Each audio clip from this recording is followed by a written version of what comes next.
Hello everyone! Going to give everybody a chance to start funneling in here. Tonight we are working on part 4 of this Vice series that we are continuing live. In the last three parts that we have done, we have come up to this point right here, this juncture. And there's a few things wrong with it that we're going to have to go over tonight that I will be changing in the future when we actually get to the filing portion of this. But it's nothing of a big deal. I just happen to make one measurement too small, and so therefore I'm going to have to take and adjust with the other piece that is much larger. So I don't know how many people we've got on the live stream so far. Sure, let's welcome them in. We got 22 so far. Alright, welcome everybody. Glad to have you here. I'm just going to get through my first spew here tonight. The vote was, we had a vote on what you all would like me to see me do tonight. And I opened it up in the community forum, and we took a poll. And so 78% of you wanted to take and see me forge weld tonight. And regrettably so, now I have to forge weld live on camera. But I was going to do it anyhow. I'm very used to forge welding, so it's not a big deal.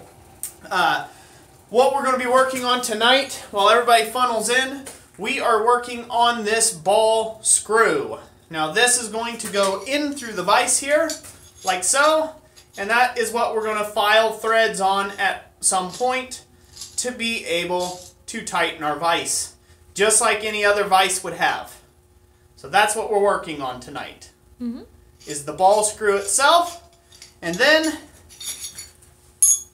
next week's demonstration, I'll have to figure that out before I get off tonight, where I want to take this. Most likely we're going to start doing all of our filing and fitting of parts before we continue on this series, because now we're going to start getting into need-to-know measurements for our future things, like the screw box itself, how long our screw needs to be, and cheeks and places we're going to put rivets and things that we're going to braze in the fire and all that good stuff, how we're attaching a handle, filing threads and all that other stuff, decorative nuts, the old-fashioned way. Alright, that concludes that. So, let's say hello to some people. Alright, we got Royal Crow Forge, Fusion Rust, hey, Brian Neely. Good to see you guys here. Thank you for being here. Pickamob Central, Paul, awesome. Randy Nyman, Daniel Moss. Good to have you all here. Good to see you, Dan. Rigid Glad to have Ironworks. you. Rigid Ironworks, Brett Rigid Phillips. Ironworks, good to have you. Scott Hicks, Graham Pepper. Scott Hicks, Graham, always good to see you guys here. Thank you all for showing up tonight. We also have Finneran, Donald Roberts, Dan Boyles, Got Milk 1061. Good to have you all here. Billy Strong, Thomas Urso, Greg Brown, Mike Small. Hello, hello. All right. So, how many people we got watching so far? All right, we're up to 44 people in so far and 14 thumbs up. Good, good. Well, take a chance to give the stream a good like. That helps it rank in search engines. If you can give it a good thumbs up, greatly appreciate that. Or give it a thumbs down. That helps it rank too. I know there's a few jokers out there that will probably give it a thumbs down. Yeah, we don't even actually get to see thumbs down, so oh, we it's don't? invisible. Hey, it works. So, yeah, so we're going to wait for a few more people to get in the live. So this way, I have mass quantities of people who can watch me fail. Live, on TV. Oh, I don't think it'll be that bad. Or your phone screen. So, this live stream, we've actually done a little bit of math. But this is actually retrospective math, because I'm going to show you a real quick and easy way of figuring out how much material length you need for a collar, for a forge weld, without having to go through all this jargon here on the thing. The only reason why I did math is because I wanted to do my metric conversions in advance. So this way, I wasn't screwing that all up for everybody. Thinking ahead. And now, if anybody sees anything back here, I don't know if they can see this real good or not. I'll have to zoom in but a bit. I've got different metric equivalents here that I calculated. We'll have to see if I get any of my numbers wrong, but I think I'm right on all of them. Simple, just addition and subtraction. All right, there we go. Now they can see it. Now they can see it? Yep. Okay. Oh, so I've got 3/8. According to my conversion sheet here, is equivalent to 9.5 millimeter for the metric side of things. The stock for the collar is going to be 1 3/8 inches long, which comes out to, if you add this onto 1 inch, it comes out to 34.5 millimeter. Mm-hmm. Which we're going to add 3/8 of an inch to, or another 9.5 millimeter to, for a total of 44 millimeters. Yep. And I hope that that is correct. And then for the English, for the American side of things, God love us, we're going to add 3/8 of an inch, obviously, and that's going to bring us up to 1 3/4 inches in fractions there. So if I got any of my measurements wrong, you guys can just shout them out and confuse Jessica in the comment section. Yeah, I'll be like, what number are you talking about? You just point them out. This is good enough. This is close enough for a crow's foot, so I don't really care. I'm not a math junkie, don't really care about math that much, and I don't use it that much in the shop. Mm-hmm. So, we've already had that discussion of Roy's bad things, bad habits. So, the very first thing we're going to do is we're going to lay out this material, and I'm going to show you a real quick and easy way of actually laying out the amount of material you need for the wrap on this small bar stock without ever having to break out the ruler, which is going to be very interesting, and we'll see how many people actually like it. Oh, can you give me my little pointer finger? Yes. That way I'm not burning my fingers? Right down below the... Right on the leg there, honey, of the welding table. Thank you. Blending with all the other metal. So I don't know if anybody how many people have seen this video, but I made this so this way I don't have to take and burn my hands anymore in demonstration, and people say, hey, your fingers are burning and things like that. So I made a little metal hand to do my pointing for me. I did that video. You guys can check that out if you haven't seen it yet. Yep, forging a hand. After this video, forging a hand. And also I just did a video. That's not hot, is it? I don't know. Anyways, I just released a video where we forged this spatula, and we've got an entire set that's going to be coming out over this weekend. Yep. So make sure you check that video out later this evening after the stream. So it shouldn't take too long. I don't think we're going to be a full 2 hours tonight. That's the goal. At maximum, we will keep it to 2 hours. And we'll pick up next week or whenever on that. Also, in this live stream, and if anybody's got any questions, you can shout them out to Jess and she'll shout them at me, tell me to hush up. In this stream, also, the guy did not claim his prize on Jessica's lovely meat skewers. Yeah. So, we're going to redraw for the meat skewers. So, everybody who was entered in it previously is entered in it again. So, you all get another chance. You all get another chance to win. So, he had a week to respond, and he never responded. Well, he had 48 hours, and he didn't get with us even then. So. Yeah. Yep. So, oh well. Yep. Yeah, definitely. It is warmer here tonight, guys, as you've commented. So it's been about 40, 50 degrees today. So yeah, not so frosty. Yeah. So before I keep on meandering on and talking on and losing everybody here. So I've already got my coal fire pretty much heated up. I'm working in what they call a green coal forge, and this is a green coal fire. If you have the luxury of having all coke, or you have a coke forge where you're running metallurgical grade coke through it, I believe Daniel Moss has something like that. I don't think he runs green coal. He runs coke through his forge over there, as it seems like a lot of people in the UK do, versus the green coal. But this here, the secret to this, you want to pack everything. I did a whole video on coal packing. You want to pack and have everything that isn't coke packed down really well. Yep, Daniel Moss said, just coke all the way. Yep. And coke's really nice. Coke's really nice to forge in, especially forge weld in. You know, once you get the hang of how much air blast to leave running to keep it up. I'm sure Daniel can attest to that. So with the green coal here, what's happening is we've got coke. We've got coke in the center. Use the finger. I've got coke in the center. out towards the outskirts, we're having what they call breeze, and then on the very outside, we've got green coal. So green coal converts to breeze, breeze converts to coke as it melts out the rest of any of the impurities, and coke is what you forge weld in or forge in. So it's a whole process. It has to go through this whole process. So you'll probably see me cycle this fire multiple times tonight, and you might even see me clean out the clinkers once as I'm forge welding here. And I'll do all that in the process. This is a process. You cannot let your coke burn hollow and start dipping your material down into the oxygenated portion of the fire. If you do that, you will burn it up. You will not weld it. You will over-oxidize it and scale it up to pieces, and it won't weld. It won't stick. So we want a really good, raked up fire. Take your time with this. It's worth getting right. So we're going to get some forging done first, and that's going to eat up some of the coke.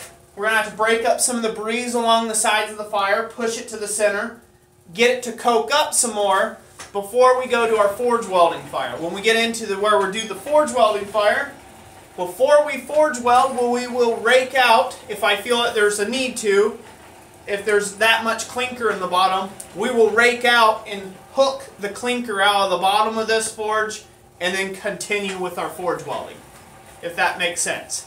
So forge welding is just as much a process of fire control as it is recognizing the welding heat and then being quick about your work. So if you're quick about your work, you recognize your welding heat, and you've got a good controlled coal fire, you'll make a weld almost every single time. You get one of those screwy, and you're not going to weld. What's up? Yeah, Lee Trauberger said, is it more cost-effective to run green coal versus coke? Right now, coke, at least in the United States, is a lot more expensive per ton. Now, is it more cost-effective as far as time? Probably not. It's probably not cheaper to run the green coal versus the coke. Because the coke, once you got it lit, I mean, it's hot and you're working with solid nuggets of coke. And they take a long time to break down. They don't just eat up right away. And then, you know, you can just pile more on. And, you know, to give you an example, I worked with a guy by the name of Ben Beckett, Beckett Forge. He's up in Columbus, Ohio. You can check out his Instagram. It's at Beckett Forge on Instagram if you wanted to go check out his work over there. Really neat guy, really awesome guy. But I was doing some architectural pieces with him. He called me up and wanted to see if I wanted to work with him and give him and his helper some, you know, some help. I'm going to forget his name right on camera. Chris? Yeah, Chris. Yeah, he's got another shop guy named Chris, but he wanted to see if I could come up and give him some help. So I started off with doing some plasma cutting and yada, yada, yada. But in total, through a coke forge, I went through about 200 pounds of coke, and I put through little over 1.5 tons of steel through that coke forge in a day with about 200 pounds of coke. Oh, and what we were doing is we were heating these big cross member sections up, just the edges of them, and about 6 inches up, and we were texturing the edges.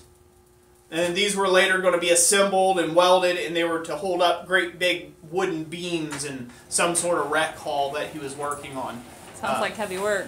A lot of heavy work. Each piece weighed approximately about 40 pounds. Each piece that you pick up weighed about 40 pounds and to work. So it was quite a bit of work. But coke, in that instance, if that was green coal, it would have been a nightmare to work that much through in a day. So, and that was literally in one day. That was a long 12-hour day of sledgehammer work. So, and firework. Yeah. What's that? You got time for another question? Yeah, one more question, and then we're going to start getting right into it here. All right, Got Milk 1061. They were asking about whether you can do forge welding in a propane forge. Yes, you can do forge welding in a propane forge. People do it all the time with Damascus and this and that and what have you. Yes, you can forge weld just regular lap joints and things like that. You have got to, just like in the coal forge, you have to watch your airflow. The same thing is true about a gas forge. I got a gas forge and I can forge weld in it just as well I can in the coal. You have got to watch the oxygen. So you want a neutral, oxygen neutral, or deprived environment to forge welding. That means in a gas forge you want all of the oxygen to be consumed by the flame. So you're getting a really super clean burn, and if anything, a little rich on the gas, so you don't have as much oxygen in the actual forge to bring it up to welding temp.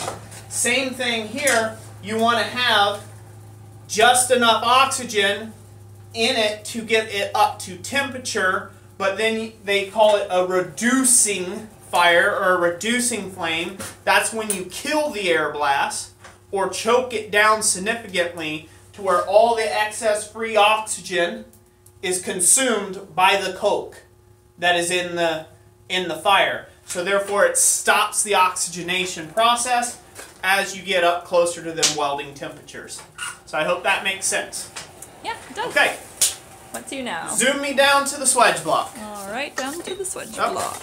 And as guys have questions, I'm free to answer. Okie dokie. So, what we are working with, honey, can you hand me one of them grease pencils up there on the grinder? Yeah. It's a little silver pencil. Alright, so I'm going to use, sorry, I could use a little awl or something. I'm just going to use a little grease pencil. This is what we call them. They're just a little silver marking welder's pencil. And these are the two pieces of stock that we're going to use. We are going to use a piece of 3/8 inch bar stock, or 9.5 mil, and that's going to be our screw. Now you may say, okay, well that looks a little dinky, Roy, that's a little small.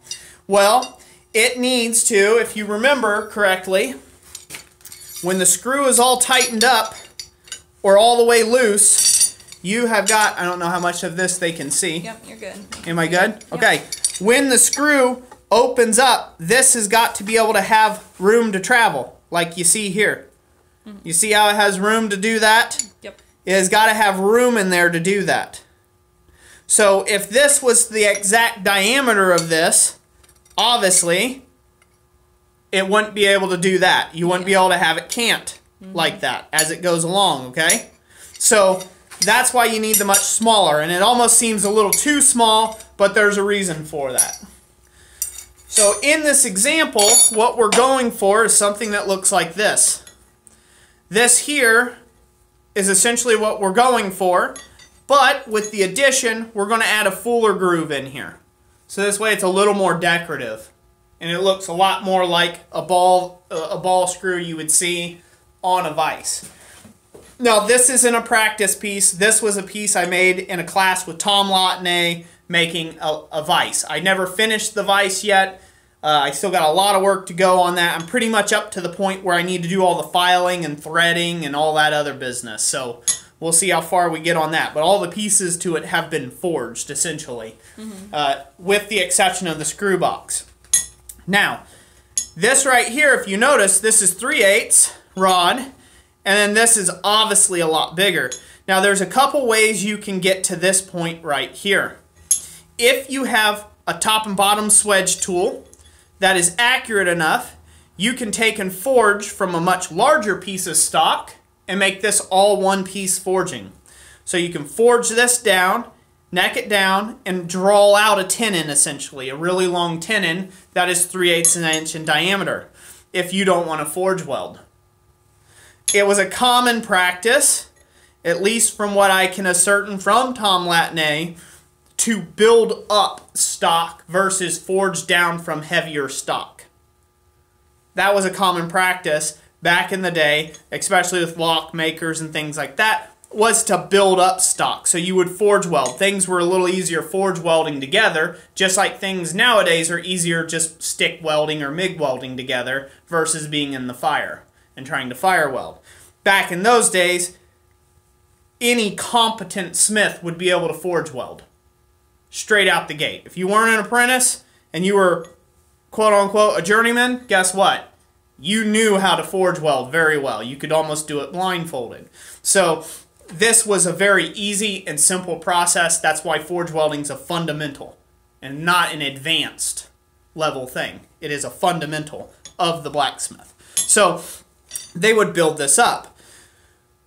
The problem with building this up is as you forge weld, you get sucked down. You are compressing this material, and when you do that, you can leave this spot hollow.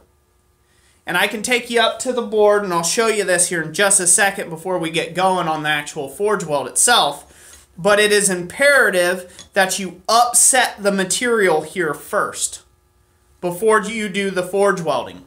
Because as you forge weld, the material is going to reduce in size. You're essentially going to draw it down as you refine it in size. When you do that, this here is essentially a shelf. It's almost like a shear. It's in the shear plane. And so it's going to want to shear off the parent bar stock of material. So this right here, if you notice, it's 3/8 all the way up to the end here. And that wasn't done by accident. This was bumped up to nearly 1/2 inch thick material, or 12.5 mil diameter. It was bumped up that much before I wrapped this 1/4 inch by 3/4 inch stock around it. And that's 1/4 inch would be, I'm going to screw that up. 1/4 inch is obviously 6 mil. 3/4 inch, don't see it, giving up on it. Let's just say, yeah, I don't have it on my sheet. Anyways, close to 5/8, somewhere in there. It's like 15 mil something or another. Somebody can comment in the comment section what 3/4 of an inch is for the dimension-wise there. That's an unimportant number because we're not going to be using 3/4 inch stock. We're going to use 1 inch material by 1/4 inch material for ours. So that is 25 mil by 6 mil. Flat stock. That's what we're working with. 18 millimeter. 18 millimeters, 3/4 inch. Good. Now everybody knows. I'm going to write that down.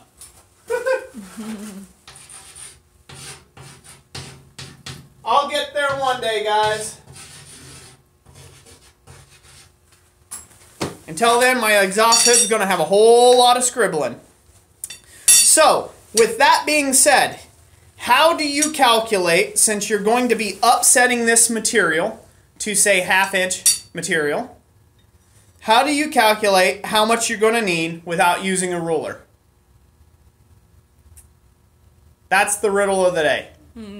I'll give it a second. You can think on it. Randomly guess. Randomly guess. Got Milk says just ask Google. There you go. Just ask Google. I like that one. So the way that I do this is I take the original parent bar stock, this bit here. This is 3/8 inch round rod, okay? And I filed a notch into it. And what I'm going to do is I'm essentially going to use it like wheelwrights would do and use it like a traveler.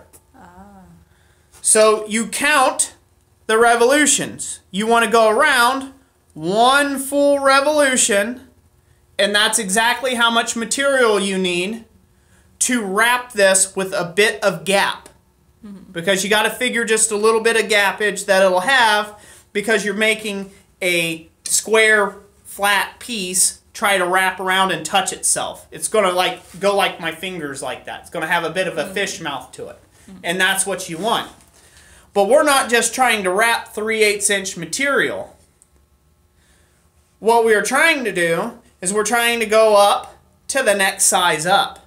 So we're trying to go up somewhere in the range of about 1/2 inch is how much we're going to bump this material up to.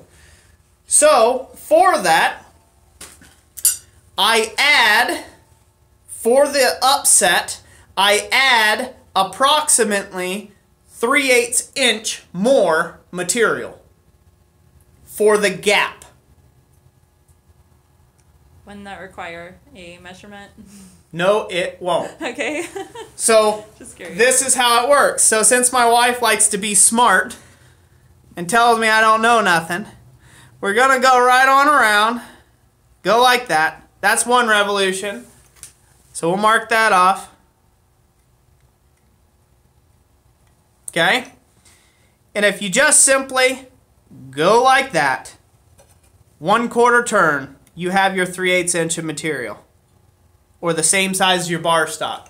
If you pictured this as a 3/8 square bar, it would be like taking the square bar and just laying on its side next to that line. And you would mark it off. That gives you enough room for the gap to account for the upset of material. Does anybody have any questions on that? That's kind of crucial for the collar. If anybody's got any questions, now's your chance.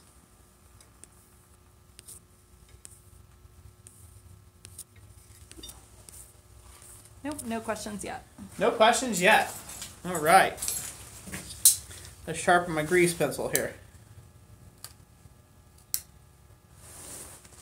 Okay. Sharp. Alrighty. So, we'll see if that comes out right. Now, the funny thing about forge welding and the funny thing about this is you assume a lot in this. You're assuming that when you bump this up, you'll nail 1/2 inch exactly. But it's probably not. This is where math doesn't really help you. Math will get you close. It'll get you ballparked. Of course, I could have used math to figure out how much I needed here. It'll get you ballparked, it'll get you close, but it won't get you dead on. And the reason why is because these are not dead on. They're hammering, they're swinging, they're doing their thing, but they're not dead on. So unless you have machines to be able to process it to an exact degree of finesse and tolerances, it's not going to be dead on anyhow. So don't get too hung up on numbers. Randy Nyman says, you lost me, I'll just watch and learn. Vincent Golden says, like your way of measuring, that's pretty sharp. Casey Krupa, that's a great tip. And let's see, DB Akamaker, will this build up rather like jelly roll Damascus? No, it'll be more of a collar. It's just going to go around like a collar and have two parts that come around like this with a bit of a gap between. Now, there's another way of building this up. You can build this up like jelly roll and forge this out to a fine taper and start on the very end and get it tack welded to your piece and then slowly wrap the piece around as you weld. This takes considerably more time to do it that way, but the one benefit it does have is you just keep wrapping until you get to the size diameter that you want. So you don't have to work with really thick material to build up to the actual diameter that you're looking to get at, if that makes sense. Yeah, it does. And you don't have to worry so much about the upset here. You have to upset it some, but you don't have to worry about it too much. Now, the last thing I'm going to point out, the upsetting portion here. Upsetting, never mind. Never mind that. Puns. This right here, we can't just forge just where this is going to be welded on, like so. We have got to upset the material beyond that as well in order to stop the suck down from happening. So this material back here, say 3/8 to each side, a cube of material to each side needs to actually be upset. So your upsetted area needs to be bigger or wider than what your collar, proposed collar, is going to be. And you'll see all that, how that's going to work out as we go forward here. Okie dokie. Now, for anybody who's already bored out of their mind, this is some stuff that can really help you as a smith and really change the complexity and the stuff that you can do. So without further ado, let's get started. All right. Good? Heat up some metal. Good. Let's heat up some metal. And before we do that, we are going to take and put a mark and a mark here. Vincent Golden says, lead the way, fearless leader. Oh, I'm scared to death right now, Vincent. Scared to death. All right, so I'm going to take a cold chisel real quick, and I'm just going to mark right across this line. And what we're going to end up doing is I'm going to start forming this on around, And when I get close, I'm just going to go ahead and just cut it off. And at that point, this will be able to take and get in there.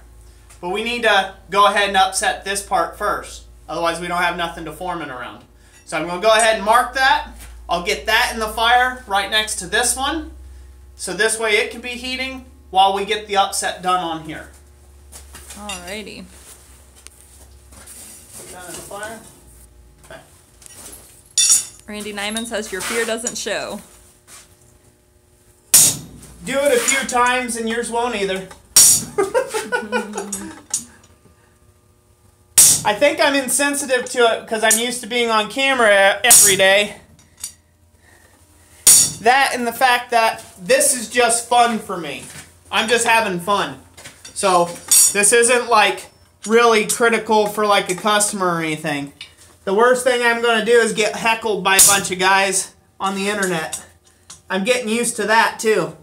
So there we go. We got that marked up good enough. Okay.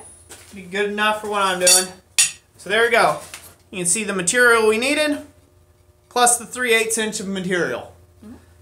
We'll sever that mostly through by the time we get this to start wrapping up. We'll put it on the Hardy tool and cut it off. Like so. Alright. So for this, you're going to want to keep your heats very short and just to the area that you need them. You want to keep them very short and just to the area that you need them. Also, we're going to use a lighter hammer. We're going to use a lighter hammer with heavier blows.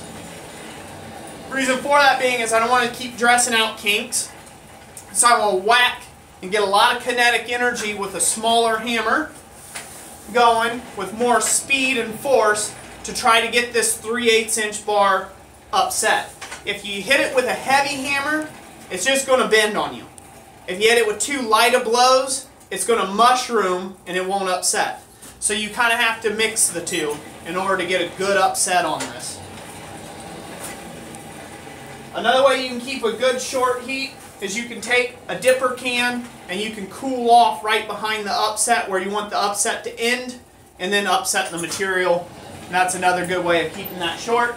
My slack tub is currently frozen, so you'll have to bear with me.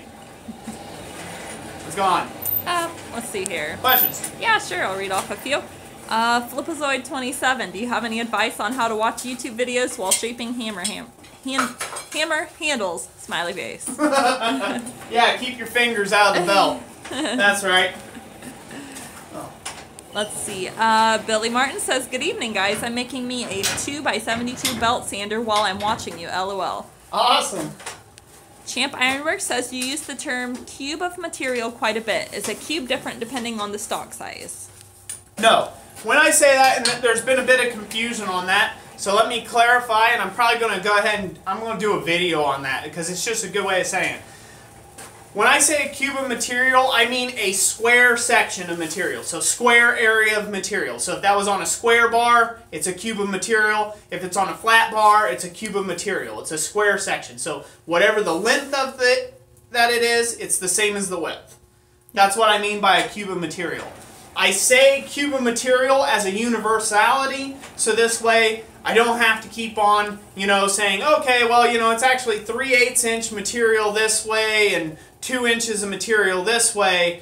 No, it doesn't really matter the thickness. I say, okay, it's 2 inches wide, you want it to be 2 inches long, cube of material. Lay off a cube of material. So hopefully that'll make sense. It's just, maybe it's a bad habit, it's jargon I've picked up. It's just it's kind of a bad way of just kind of, well, a shortcut. Basically. Like I'll say lay off a cube of material on a round bar. Well, a round bar is obviously not a cube. But you can picture in your mind that whatever the diameter is, that's the length. Yep. If that makes sense. Yeah, that makes sense. Makes sense to you or makes sense to the community? Everybody. Finn Ferrin also went into, he kind of spelled it out as well. He did a good example of a 20 millimeter square would be 20 millimeter long by 20mm section, so yeah. Yeah. He gave an example of that. Yeah. So, like, if you're working on a square bar, or like this isn't quite square. But if I say lay off a cube of material, you'll be like, what the heck, a cube of material? It's, you know, this is 1/2 inch by 3/4. Yeah, that'd be... You're going to be like, make much sense. You can't make a cube of material out of that. Well, clearly. It doesn't make sense. Lay off a square of material. What's a square of material? A cube, everybody can picture a cube as being even on all sides. So, that's it's just, yeah. Technical jargon. Sorry. Sorry if I confuse people with that. Okay. We're hot. All right, we're hot. We're hot and ready to upset. Okay. Corey Shire just got here. He said the traffic was terrible. Internet traffic, I suppose. Hey, glad to have you here, Corey. Glad you braved the roadways.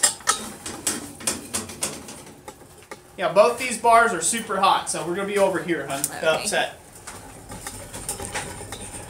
Bumpy. Is this going to be out of the way for you? I'm going to be right in here. Okay. That's not going to be good at all. On there, ladies and gents. We're going to get y'all danced around here, hopefully. There you go. Good enough. Okay. So we're going to come right there.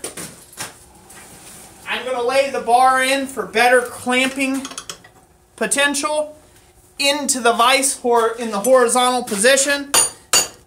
And like I said, use some pretty quick, snappy blows. I'll go over the anvil real quick and just dress out the bend. And then I'm going to come back over here, have a little more stick out. And again, use some pretty quick, snappy blows. And you can see how quickly that upsets.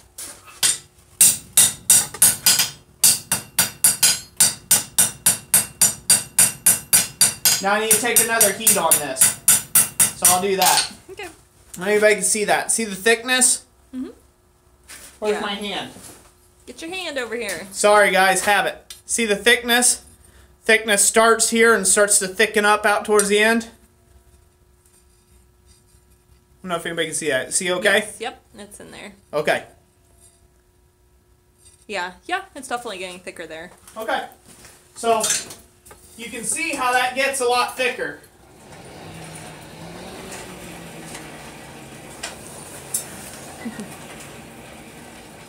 So now to bend this 1/4 by 1 flat stock around, you can use any technique you like. I'm just going to go here and just hammer with the cross peen of the hammer just to kind of get it to curve to start with. You can go around the horn of the anvil. You can hammer in the depression of the hardy hole. You can get a cupping tool, like say, cupping tool but smaller, and hammer it into the depression. You can open up the jaws of the vise and use that. And hell, I'll just show you how that looks. Why not? What do you think, hon? Sure. Alright, go over there. Okay. Okay. So to hammer this, you just open this up, roughly, and then you just use the vise jaws to start forming it. You don't have to worry too much about getting chop marks in it at this point, because you're just going to forge weld this thing all to heck anyhow, so it doesn't really matter. Yeah. But you can see that there. You can see how it kind of bends it away from that cut zone. That's okay. As we cut on it and we bend it back to itself, it's going to wrap on around. A little better. Make sense? Yeah, it does.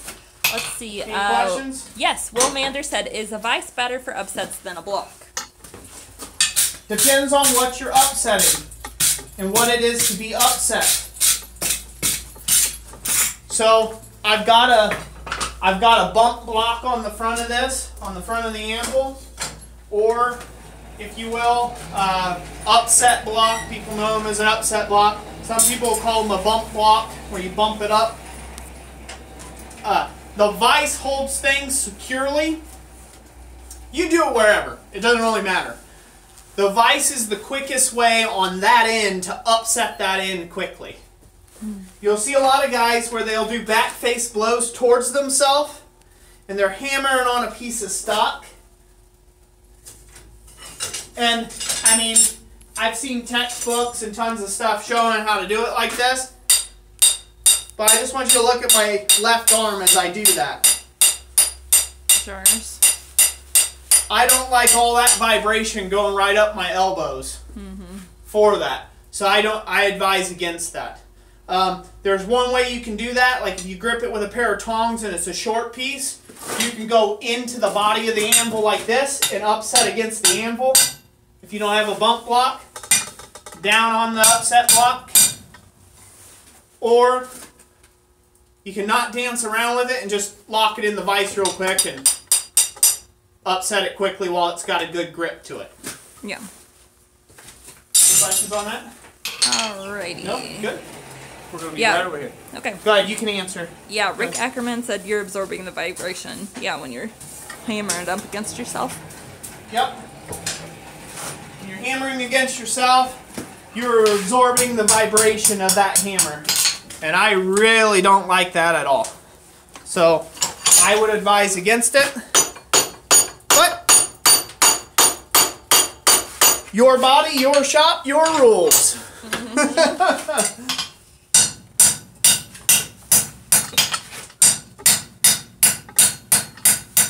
Again, I'm assuming a lot of things with this upset.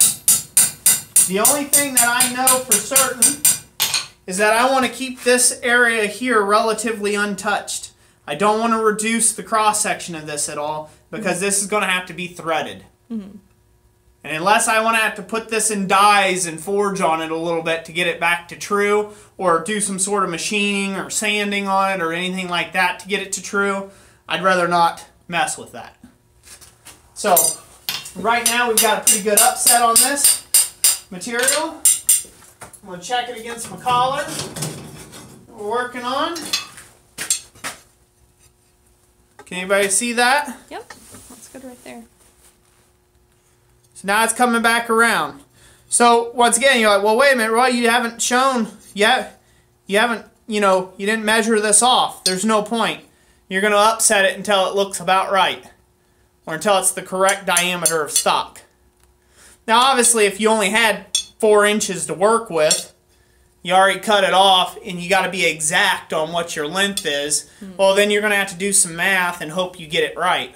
Otherwise, you're going to have a lot of upsetting and forging back out both ways. But you can see how that's going to come around now. And that's just about right. And I could probably check that to see how close we are to our 1/2 inch. Whoa, we're about spot on. We're about a 1/16 of an inch off. So that is, you across the pond, 1/16 of an inch is 1.58 millimeter. Or 1.5 millimeter for you guys. So we're about spot on. We just need a little more. It's just about a 1/16 off. So we're going to do one more upset on this, and we'll be good to go. Let's see here. I was going to read off somebody's comment and that went away. Champ Ironworks says, why not place stock vertical and hammer down? So, if you plant the stock, so say you're on, I'm working on a long piece, that's 1, okay? 2, so say if you're like going in the vise and you're saying, put it vertical and hammer down in the vise actually has the least amount of contact with the material in the vertical position.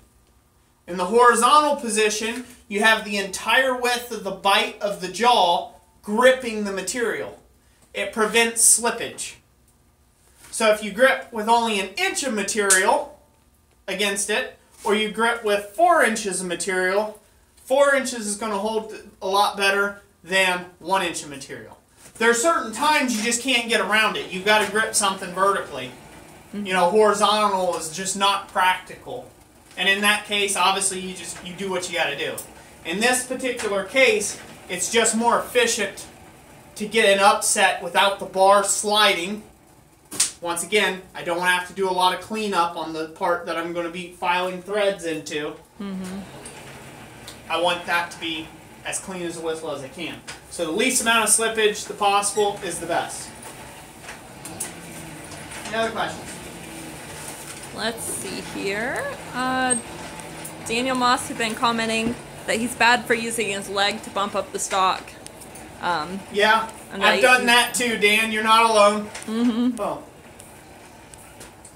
That's one thing I like to point out. You know, there are some hard, fast rules in blacksmithing, but we violate it all the time. You know, I mean, hammer form. You don't want to bend over and crouch at the anvil all day. But you know what? There's sometimes my eyes can't see what I'm working on, and I bend over at the anvil, and you'll see me hunched over like this. Doesn't mean I spend a 12-hour day like that, but sometimes you'll see me do that. Choking the heck out of your hammer handle up here. Sometimes you'll see me come up here on the hammer when I just need to form something, but I'm not really hammering. I'm just kind of tweaking something. You'll see me come clear up here on it. That's a no-no. If I'm trying to swing for the fences, I'm going to hold out here where it belongs on the hammer handle. Mm-hmm. That gives me the most shock resistance from the hammerhead. Otherwise, I'd beat it with a stone, you know. But I'm out of the Stone Age. A little more cultured than that. Hold it back here, right? And so there's deviations that you'll see everybody do. Even staunch critics of one personal style or technique or whatever, you might see them eventually do that at some point. You'll be like, wait a minute, I thought he said. Mm-hmm. So, yeah, like that. Like, occasionally, like I said, it's bad for business to hammer into your own hand like that.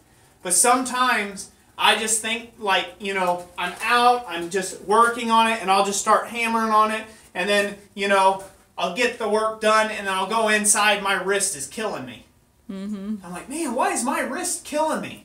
And I'm like, yeah, that's why, Roy, you big idiot. That's, you know, one of those things. So you might even see me do it on a video someday. I'm just back face blowing it, and, you know, you just give me a shout out if you see me on a video doing that, saying, Roy, does your wrist hurt? You know better. Chances are I'll have to have my tail tucked between my legs and say, yes, yes it does. So, and we all have bad habits.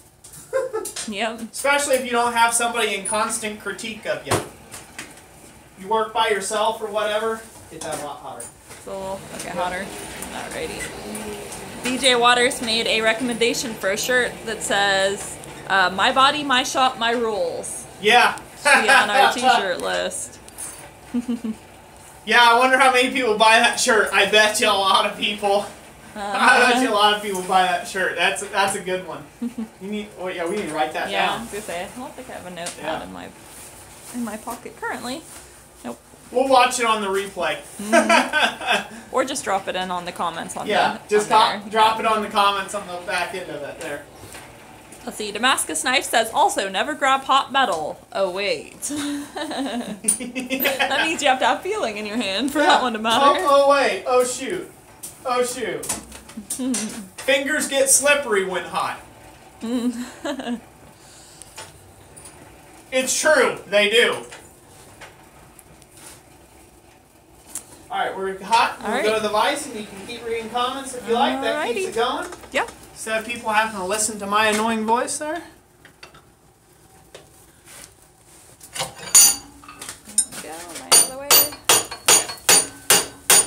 Let's see. August Ashes Forge says, when I first started the day after I forged, I could barely move my back because I worked the hammer using my back mostly. Since then, I fixed the problem, though. Yep, that'll happen.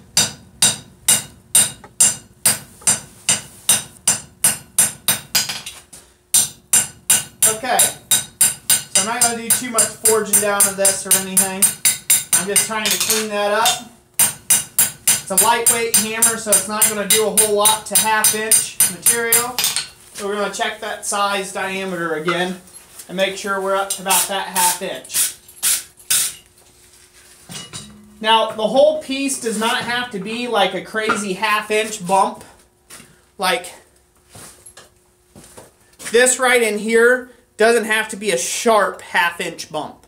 You don't want any sharp in this. This slowly thickens. This goes from 3/8 and slowly thickens into that half-inch area that we had talked about. And that's okay. That's what we're wanting. So if I put that back in my collar that's heating up slowly, I've got thickness beyond the collar on both sides. And that's what I'm wanting. Hopefully everybody can see that. Yep. This takes way longer to demonstrate and explain than it does to do.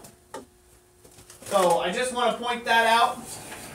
If you're thinking, like, man, this takes forever to make one of these. It really doesn't. It really doesn't. I could have probably made 4 of these collars in the time I've just been talking. I could have already had 4 of them already knocked up and probably welded.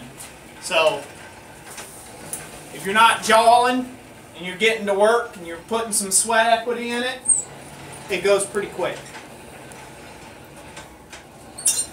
Champ Ironworks said, in the medical field, the slippery Roy is talking about is known as liquefaction. When you're melting your fingers. Yeah, that's a great thing. I should do that. It should be a hand that's touching a glowing hot piece of steel, and it just says liquefaction. Yeah. That would be great. I'd wear a shirt like that. See, Brian Neely said he saw a shirt on that Twan has that he'd like to get. Says, I'm going to do it my way. Yes, I know that's the wrong way. Yeah, that's a good one. So now you're going to see me form the rest of this collar. I'm going to do it a little bit over here at the anvil. We'll be over here now, hon. We won't be at the vise. All right.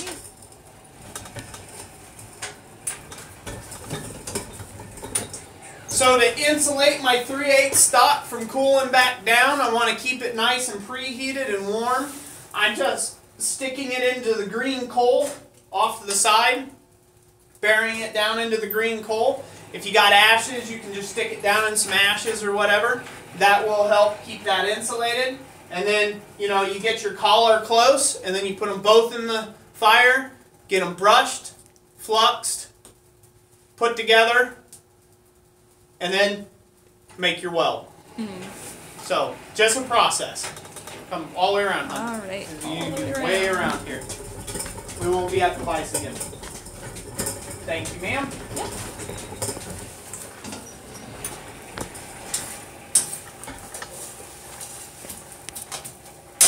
Let's see here. Damascus Knife says, I still need that shirt that says, make it flat and pointy. We're working on it. We're working on it. Can you turn it down here to the edge? Okay. It'll be right here. I'm hot, so All right. I gotta get on this thing. Let's do it. We're gonna be right here. Okay. Got it. Got it? Yep. You're out far enough, you'll see? Yep. Okay. So again, I'm going to just use a much smaller hammer. Just try to close up some of this collar here.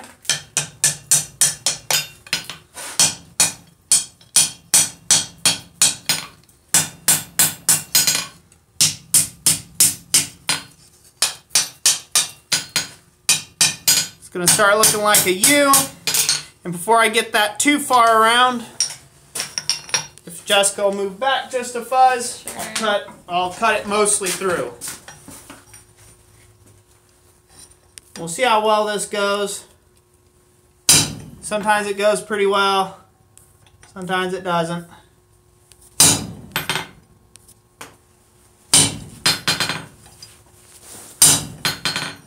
You don't want to cut it all the way off. You just want to cut mostly through so this way it can be broke off.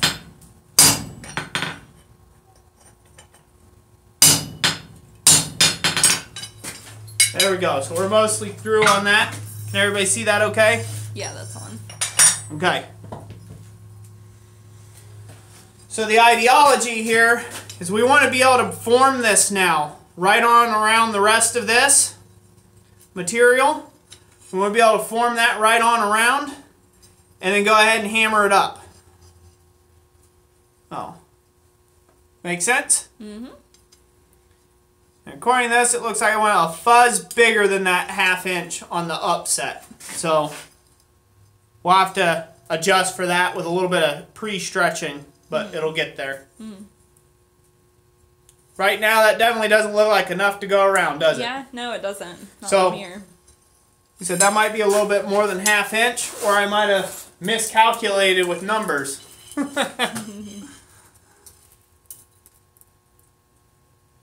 Yeah, no, it's right on 1/2 inch. I might have hit the wrong line. Yep, I think I hit the wrong line.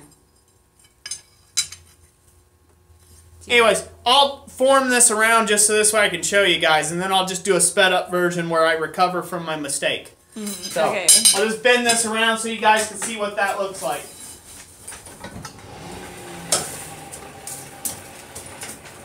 So now at this point in the game, say you're all by yourself in the shop. Say you had a deadline to get this special little thing out, whatever it was, right? You need this little end forge welded on it. And it's dark 100. And you've got to take and get this thing out tomorrow morning, bright and early. And that just happened. It's just metal. Cut it off. Start again. Make a new piece. Just make a new piece. You're not at a critical stage in this that you can't recover. You just start at step 1. Say, hey, that wasn't long enough, darn it. I need more. Say, okay, well, wasn't long enough. Lesson learned. Cut it off again. Yep. A little longer. Drop the other one to the floor, doesn't matter, drop it in the slack tub, and just continue. So, same thing. You're forging something. You're forging a blade. You're forging a fork. You're forging a, I don't care what it is that you're forging. You get to a point, and it's just like, man, that's just not coming out. Don't waste any more effort on it. Don't waste any more time or mental space. Cut it off. Let it live on the floor or in the bottom of the bay. That's what I call it, the bottom of the bay. And move on.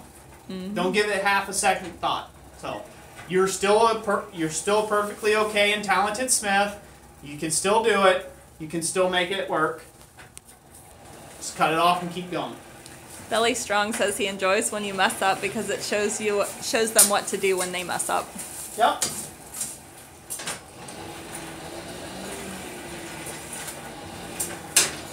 I've had it said several times to me in the past that the difference between a beginner and a master smith is how well they cover their tracks or how well they hide their mistakes or their flaws.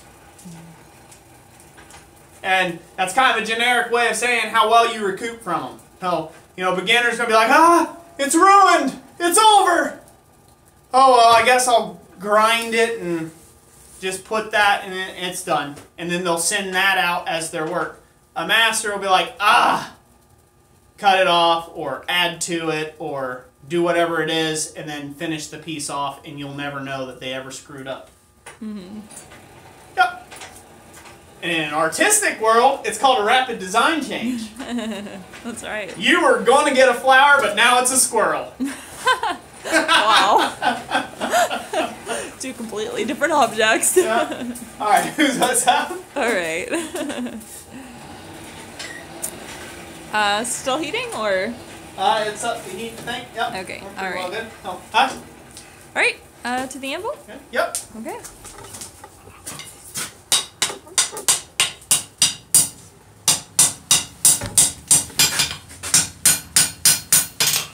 Yep. This would have been short for. Would have found this eventually, sooner or later.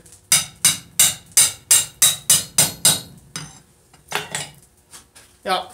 Anyways, this is going to essentially be the process. You're just going to hammer on it, hang it over the edge, tap it through, and that's what it's going to look like. You're pretty much going to keep doing that, and then it'll break off out at the end. Hopefully, where it's supposed to be this time around. But you guys get the ideal, right? So you just pretend you meant to do that for demo purposes. Yeah, that's what it is. And to break it off, we would go over to the vise. I'm going to point it. Pointing at the vise now. At about this temp. So you could just grab it, squeeze it down on the bar stock, and then work the other little tad bit off, like so. Voila. Voila. And then it would be held on there. Yep. But preferably with not that much gap. Yeah. It'd come around all the way. Yep. Capiche? Capiche. Alright, so now you're gonna do the fast version of this? Yep. Okie dokie.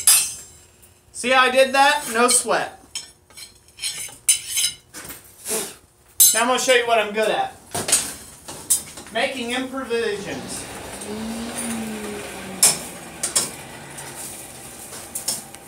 Alright. How long are we into it, honey? How many people we got watching and what we got for thumbs up? Okay, we have, let's see, we're 1 hour in with 65 watchers. Awesome. 42 likes. Good. And wait a minute, wait a minute, that doesn't calculate right. 65 watchers and only 42 likes? Yeah, gotta make a match there. Oh, there we go. The likes are going up. That means there's 23 people not doing their job. There we go. Ay, ay, ay. Let's see. Don't like the stream if you don't like it. If you don't like it, fine. I nearly burst out laughing. I read this one comment. Everybody was still talking about burns and different things you can do for burns. And somebody had recommended sour cream, and Champ Ironworks said, I was the first responder in the past life. You guys are killing me with the sour cream comments. You're saving a hand, not dressing a potato. So, I just read that. I cracked up. Oh, man, that's funny.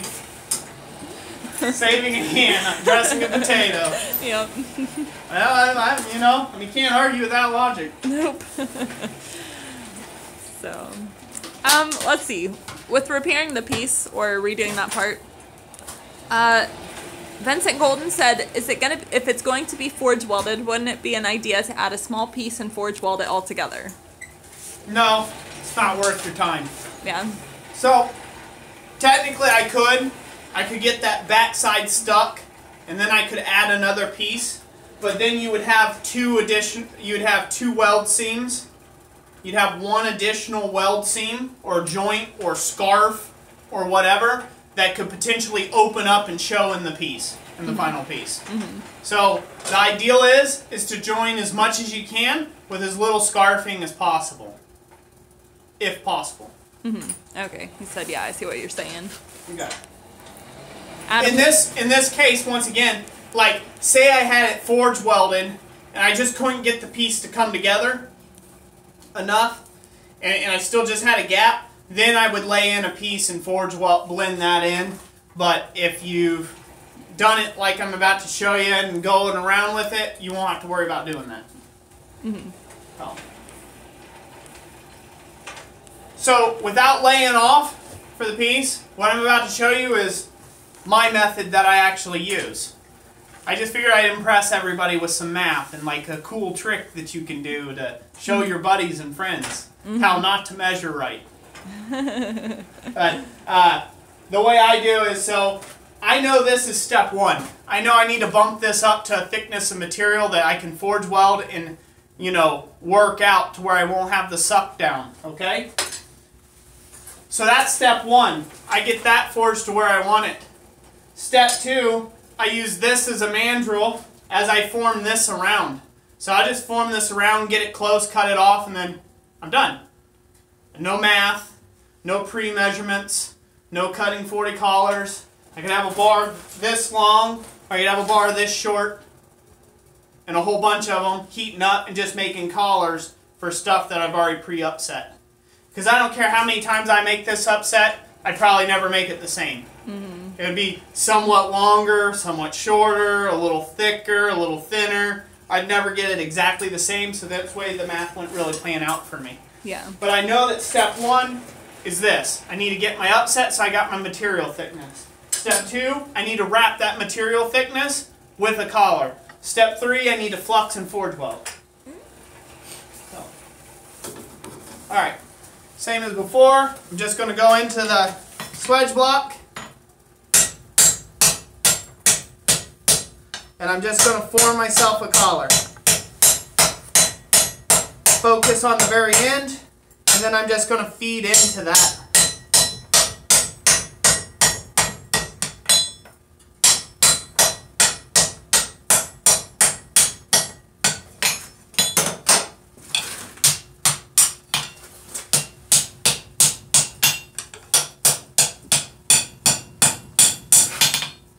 I'm just going to get this pretty close and see where I'm at. Where that wrap is at. You may take too much, too little. That's going to be about there, so yeah. So see, now I can gauge, I can kind of look at it and I can say, okay, as this piece bends around a little bit, we're going to have just about enough material. Yep. We're going to put our cut on the inside here, so it overlaps the cut here when the two mush together. Now the reason for the gap in the collar, I'll explain that before I close this one up on there and get it a lot closer, get it wrapped on and cut it off. The reason for the gap in the collar, and this is the mistake that when you first start trying to do collars everyone makes. Usually, let everybody see this. I'm going to try to put it right here. Clean this up, okay? So usually the mistake that everyone makes is you try to make a collar that goes all the way around and touches itself, and you got your bar here in the middle. Well, when you go to forge weld, this outside piece isn't connected yet to the inside piece, and so the inside piece acts as a mandrel. And so when you hammer on it, these pieces, once again, even if they're scarfed and they're laying on top of one another, they want to go like this. They want to stretch around that mandrel. And so if they're butted together tightly, when you go to forge welding this up, you don't account for that stretching around that needs to happen to close up that seam properly. And so that it buckles. And when it buckles, it pops your weld apart. It doesn't take. Does that make sense to everyone? Yep. It's a similar effect if you take a ring and you hammer it on top of a, say, a round mandrel of some sort, and you keep hammering that ring will just keep getting stretched out bigger and bigger and bigger and bigger as you keep hammering around the circumference because you're stretching the material. If it comes around and there's a rod in the center and these that have not been fully conjoined yet, welded together, this outer material will stretch quicker than the inner material will, and therefore it'll pop the weld. And it'll release the collar. Yeah. Yep. We got at least 4 yeses. 4 people understand. So what we're looking for is a collar. So that's our bar. We're looking for a collar that's going to come around and end up like that. So this way, this outside surface of material can move to the center and close up our weld. There you go. Alrighty. Everybody understand? Everybody says they understand? Yep.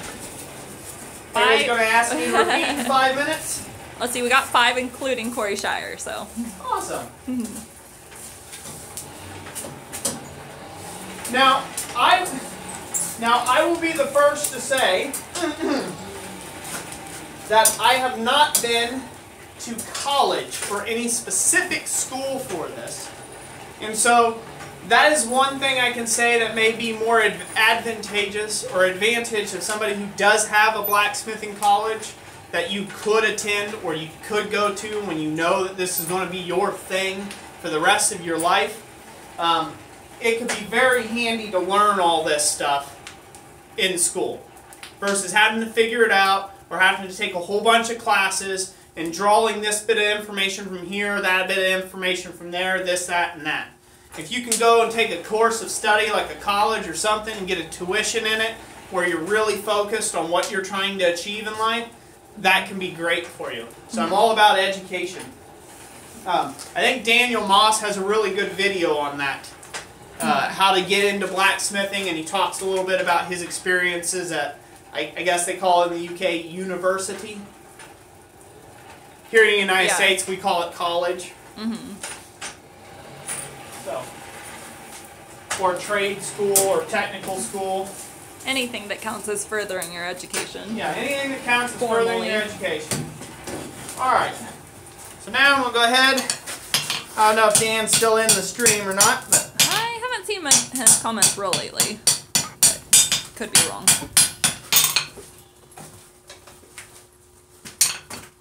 We're getting close. It's pretty tight. Good, good, good.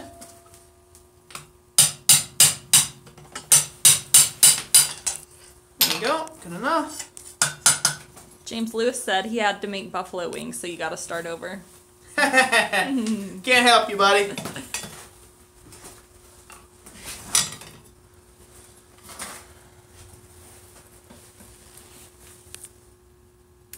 Okay, good.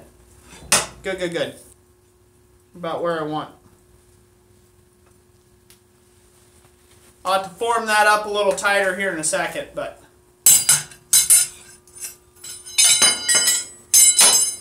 we're almost ready to cut that off. Well, we are ready. So we're going to come in here and we're going to slip this Hardy tool right up between here, just like so, and just knob that off. And now when you do that, this collar is going to just get a little distorted, but you can pick it up and just slam that thing through it, the rod through it, or you can take a drift if you need to and just re-drift it to about the size that you want. Important thing is just take your time. Yeah. What's up? Yep, we are working on the ball screw. If you just happen to slide in, that's what we're doing. Yep, we're getting real close here to making this forge weld. Unfortunately, people have had to watch an hour of me yammering on to get to this point. But a lot of good information if anybody wants to know how to make collar welds. And by the way, I should mention this is only one form of doing a collar weld. There's a lot of other variations of this. You can make, you know, they're all basic in the same principle, but there's also other theories. So there's lap collar welds that you can do. There's the wrapping collar welds that you can do. There's the actual collar welds where they're a butt joint weld. You can take and make a collar, go around a piece, and then braze it, and not even forge weld it. Like I said, there's a lot of different things you can do here. Yeah. Let's see. Champ Ironworks had asked about schooling related. So ABS has tests for journeymen and so on. How would you classify yourself as a smith? Well, I guess good question. I would probably classify myself as pretty much a journeyman. About there. And, you know, there's areas of my work that need improvement. Lots of improvement by my own standards. There's areas of my work that's excellent and is above standards for journeymen. So yeah, so probably a journeyman. Closer towards testing one day to be a master. So that's probably where I'd be. That's not trying to say very highly of myself. That's just being honest for what I can do. If I need to forge weld, I can forge weld anything. You want me to weld something to something, I'll weld it. You need me to stick weld for you. You need me to MIG weld. If you need me to plasma cut. If you need me to grind. Power hammer work. Working with coal. Working with gas. Working with torches. Torch welding. Fire welding. Upsetting. Slitting. Drifting. Punching. Drawing out. None of these things are new to me, and none of them are something that I can't do, per se.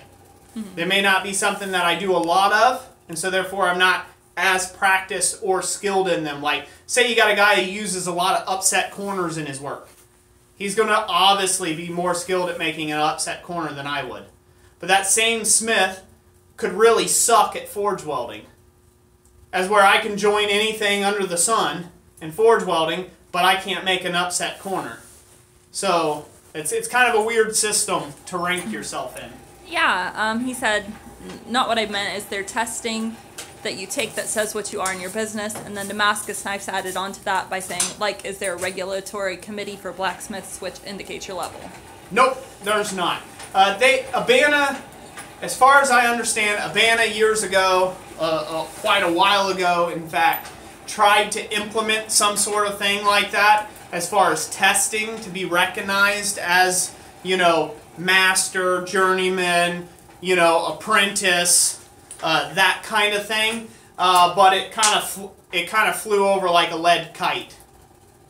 People wanted to just smith and not really worry about their classification or some big organization telling them what they could or could not do according to their smithing abilities. And so that really, like I said, it went over like a lead kite. Long story short, Abana was seen as kind of a elitist club kind of thing. In a lot of ways, there's some older guys at my blacksmithing club that still feel that way. That they're elitist. And yeah, so didn't do very well on that end of it. I personally think that it would be good if there was something like that. Not on the end of trying to regulate people who claim to be blacksmiths or this or that, but on the level of if you have somebody, if you have some way of learning a very specific way and getting the good fundamentals in and kind of having a bit of a classification or a certification under your belt, it just makes you feel good when you have that certification. Now obviously if you're a guy, you're equally as good as a smith, but you don't have the certification and you're not valued as the guy that has the certification, you're going to have some ill will against that. But for the person that has the certification, they feel like they're more confident in what they're doing or their approach or so on and so forth. Just like as if you have a college education in it, you're going to be more confident saying, well, I have a degree in metallurgical whatevers. You know, whatever you would classify that as. Blacksmithing, bladesmithing. I've got a degree in foundry work or whatever. You're going to feel, I guess, not really superior unless you're one of those type people. But you're going to feel more confident about your own work and your own abilities. So something like that could be good if it was done right. But chances are you'd get like the government and have a bunch of chuckleheads running it. Yeah.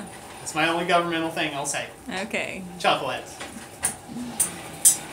Alright, I'm ready to cut this off. You good? Alright, let's go cut And it off. you can pose whatever questions they have. Alright. Stay out of the way, please. Will do. That needs to be out of the way. That needs to be out of the way then. Alright, scooting back now. So I'm trying to get real close in there and get this mostly cut off. But before I cut it all the way off, I'm going to get that bar in there. Now at this point, you would say, well, what about if you look in there, there's scale in there. And this is where I'm going to point out a very special thing about Flux. I'm going to point out a very interesting thing about Flux. Flux is a boric acid. If you're using borax, it's boric acid. And so therefore, it wicks through the joint. And as it does that, it eats the scale as it goes through the joint. That's why it doesn't take a lot of flux. It turns into boric acid and it runs through the joint, and therefore it melts the scale and pulls it out of the joint. Now if you have excess garbage in here that's not scale, it's not going to do anything for that. So you have to look inside your joint and say, okay, looks like just scale. The flux will take care of that. And in certain instances, depending on how you prep this, you may not even need flux. It might blow out of the joint. But a collar weld like this has a good chance of trapping that scale right in there. So I flux it when it comes to collars.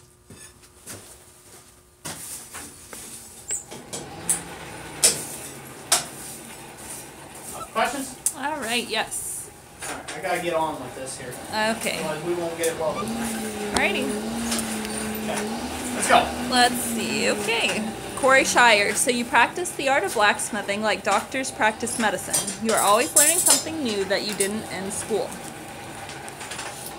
Yeah, so schooling, any sort of schooling, education, classes, workshops, forums, certain forums, books, anything that you can do to help take somebody else's information and get it into your brain, decide on it what makes logical sense, what doesn't, what works for you, what doesn't. The more information you can consume like that, the better you will progress at smithing. The better you'll progress. If you can take hands-on instruction from somebody who knows what they're doing, and I do mean somebody who knows what they're doing, not a guy who just started a week prior to you, but somebody who's been at the craft for a long time. If you can take instruction from those people and you can get hands-on, real-world instructions, it cuts years off your learning curve. Years off your learning curve. Now, what you'll be lacking, so you'll have the head knowledge, you'll know how to do it then. What you won't have is the experience, or the actual real-world experience of doing it. Kind of like when you go to college. You go to college or university, sure, you got all the book knowledge, but until you actually get out there, if you're a doctor, and you start cutting on people and laying people out and this and that, and you got the real-world experience, well, it's a whole different thing when you're in a classroom versus when you're in the real world. Champ Ironwork says, but if you say you're a doctor and you're not, it's a federal offense and you go to jail. Well, thank God it's not that way for blacksmithing. Yeah. There'd be a whole lot of people going to jail. Whole lot. Alright, I gotta get this socked in here. Okay. You're gonna be over here at the anvil. Alright, so all I'm doing is using the bar that I'm going to be using as my rod there. And I'm just going to use that as my mandrel to knock it through. Again, we're going to tighten that up in the vise. Use my extra hand there. Break it off. Give it just a wee bit of a squeeze. And now I'm going to go over here. Bring it right on around. Alright, see how it has a gap? Yeah, looks like it'll sandwich up pretty good though. There we go. Yep. Can everybody see that okay? Mm-hmm. So now you see I don't have enough stick out here. I'm going to find a place like this, and I'm just going to knock that forward. And you see it's a little loose, so I won't put as much stick out there. But there you go. So that there is prepped for welding. Mm-hmm. Make sense? Yep. Looks like it's coming along good. Okay. So now I will bring it up to heat. I'll bring it up to like a yellow temperature and heat. And then I will sprinkle some borax on there. And what that'll do is that'll run down through all the surfaces. And it will melt the scale. Then I'll bring it up to a welding heat. And we will weld right here in the swedge block. You can weld straight on the anvil. You just have to move a lot quicker if all you got is the anvil. But if you have a swedge block or a bottom swedge that fits in the Hardy tool, that is the best way to close up this collar weld to keep everything contacting. Because it contacts on all sides at once. After we get that first initial stick, I'm going to be welding on the end here. Like this. And that's going to upset this material. And we're going to blend in the top and then eventually dome everything over. And we'll be right at where we're at. Make sense? It makes sense. Alright, get it hot. Preparing for the forge weld. Yeah, we're prepping. So I had several people this week tell me that I talk too much. Yeah? Again? Yeah, plenty of people. Plenty of people told me I talk too much this week. Yeah? Well. And one guy, I forget what he said. I forget what he said exactly. He was like, you got a great channel, a lot of great information, but are you ever going to stop like more hammering and less talking or something like that? And I said, or I forget what he said. He asked me a question. He asked it in like the form of a question, and I said, nope. And I don't think there's ever a chance that I'm going to talk any less. Yeah. So. Dayspring Armory had said, I get why Roy has a hand crank blower now instead of an electric blower. He likes to talk and dislikes sparklers. Smiley face. Exactly. Alright, we'll go over Flux real quick. So, some guys like to keep their borax like perfectly clean and dry and all that other good stuff. I don't do that. Nope, just in a bucket. Just in a bucket. It's out in the elements. If I get pieces in it, I just kind of crunch them up. There's probably some scale in there, maybe some grinding dust. A little bit of copper flakes, maybe? I don't know, might be some copper in there. I do have an extra bit of it here that I'll pour in from time to time. And you can see the difference, the gray stuff versus the white stuff. So, if you're not that great at forge welding, or you're fairly new at it, it's just best to keep this good and dry. Keep it in a dry container away from heat and sparks. Because see, that's gray, that's snow white. The snow white will work better than the gray stuff will.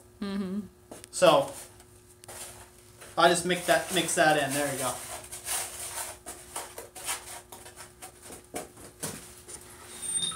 I want you to take note of how much borax I put on this. Because there's not going to be that much. Because you don't need to drown it in borax.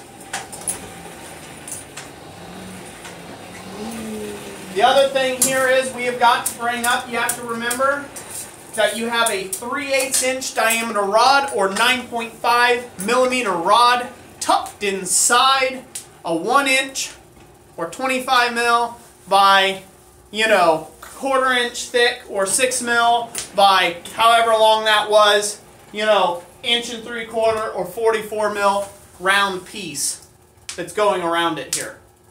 So that's a lot more mass than what the 3/8 inch rod that's going through it is. So you've got to let this come up to heat slow. You don't need to overheat the outside of it and burn the outside collar while the inside core is not hot enough. Oh. Damascus Knife says, Roy, have you ever tried adding iron fillings to your flux? I haven't, and wondering if it really is beneficial. No, I've heard guys say that it acts as like a cathode or an anode. I think anode or cathode. I think it's a cathode is what they call it. It's essentially, it burns away or whatever. It scales and then pops off faster than what the regular steel does. If you have two pieces of steel in the fire, they both scale at the same rate. So it's not like water. So I wouldn't say that that's truth. Some guys believe that it's truth. That's fine. I've never added iron filings to anything. If there's any iron filings in there, it's pure by mistake. Just by mistake and mistake alone. From it sitting up on the shelf and getting grinding dust and whatever in it. Oh. Straight up borax I find is the best.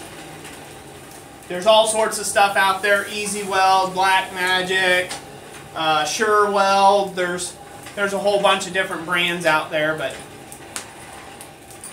I've made most of all my forge welds with just straight borax. So.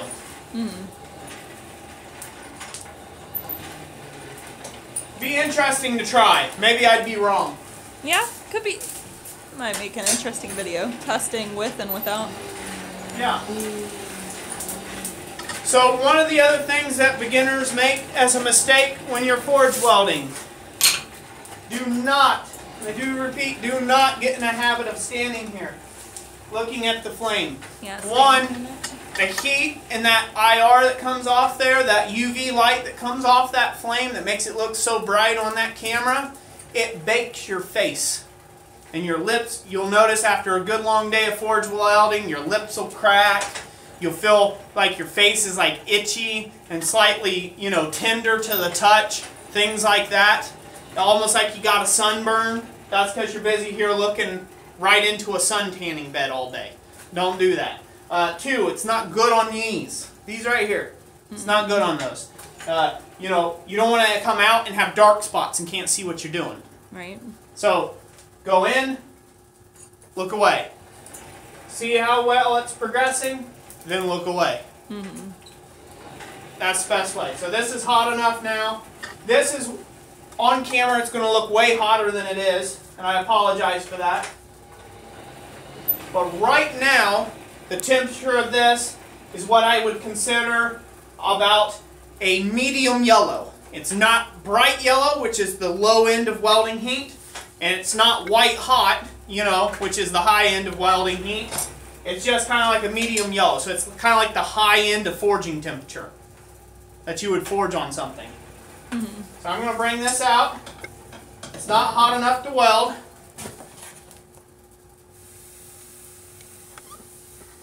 I'll just run a little bit of flux on there. Don't need a bunch, like I said. We're not glazing a donut here. Just adding sprinkles. Just adding sprinkles. I'm going to go ahead and get that set up a little bit by, I need to make sure that that joint's going to be good and tight. So I'm going to tap that back a little bit to where that collar's really nice and set on there good. That way we don't get a bunch of shifting around. Okay? Now we'll put it back in. There was a couple of comments there. Is your apron too close to the fire? Is that going to dry out the leather? I've had this apron now for about 5 years. Yeah. That's always where it's lived. Oh, not that one, your nice one. Oh, that one there? I've had that for about, well, that one's been hanging there for about 2 years. And it's good to go. It's not too bad. Mainly because I guess if you were in a really good controlled environment, humidity controlled environment, it might, but it gets really humid in here. We're in Ohio, so it stays fairly humid even in the winter. Yeah, that is a good point. So I don't think it affects it that much here. Now if you were like in Arizona, yeah, you might want to consider moving that thing.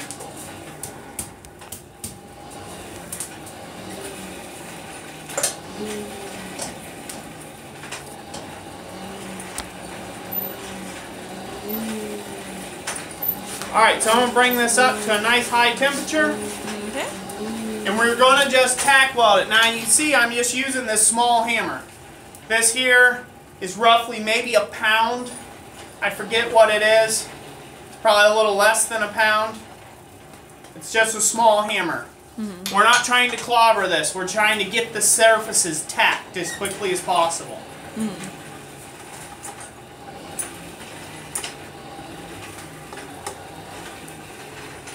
Now if you're new at welding, you can wait until that to where those first couple sparks start showing up in the fire. As you get better at welding, you don't need the sparks. You can recognize temperature. But we're up to a welding temperature right now. That flame of the forge is hot enough. That core group in there is hot enough. I'm starting to reduce the fire, less air, so the oxygen's consumed. And we're about to bring it out and do a weld here. So it's going to go very quick, a quick reflux, and throw it right back in the fire. Okay? Alrighty. So you want to have everything close by, everything at hand, ready to make the weld. Alright, you ready for this? Yep, we're ready. I think it was in this one, was it? Yeah. I think so, yeah.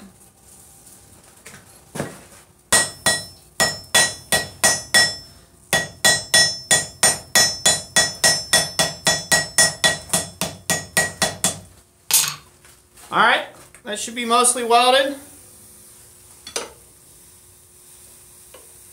Add that flux back to it, right back in the fire. Any questions?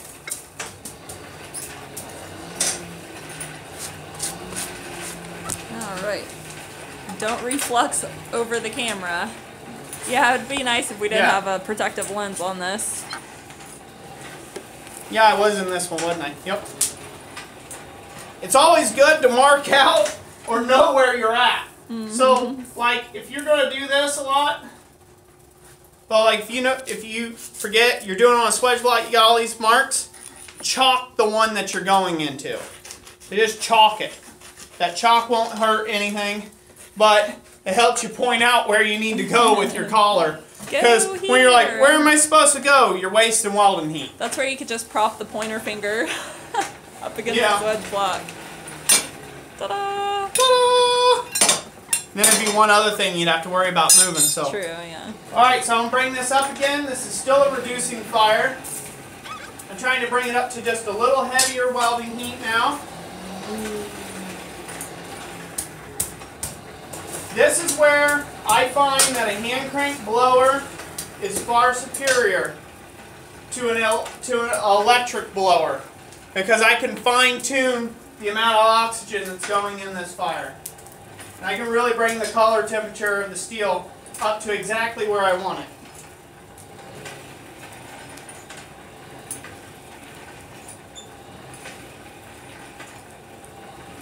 Texas Taterbug says a UV filter for the lens would protect it from anything splattering and also protect the sensor. Yeah, we're using a cell phone though. It's hard to find good lenses for cell phones. Yeah. Almost impossible. Alright, we're up to quite a bright heat now. We're at the top end of the heat. We're not quite white hot or luminescent, but we're getting there. We're pretty darn close. I'm just feathering the air at this point, just enough to take it up that extra little bit. It's looking really clean. The flux is doing its job and ate the scale off. And so now we're going to be ready to take another heat. We'll put a hammer in hand. Alright. Out we go. So as I'm hammering on this, I'm rolling it a little bit at a time here. There we go.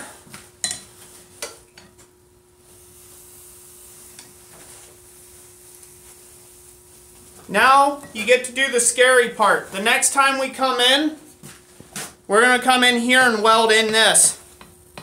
Now the reason why I say this is the scary part is this is in a shear plane. So if this is welded, and you hope it is, if it's welded in good, it's not too bad. But if there's any part that didn't really stick, you're going to find out. As soon as you start hammering on this, you're going to start finding that out. Now if you notice, look how nasty this looks.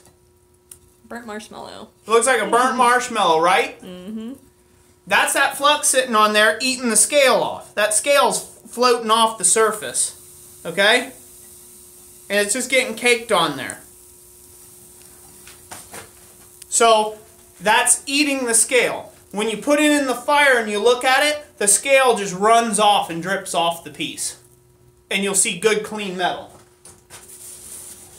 Now there's things that you can get called dinidium glasses. I don't know if anybody's heard of those. Dinidium or dinidium or dididium or whatever they call it. Yeah, glass makers. I call them rose-colored glasses because that's what they are. They're rose-colored. Yeah. They're purplish in color. I call them rose-colored glasses.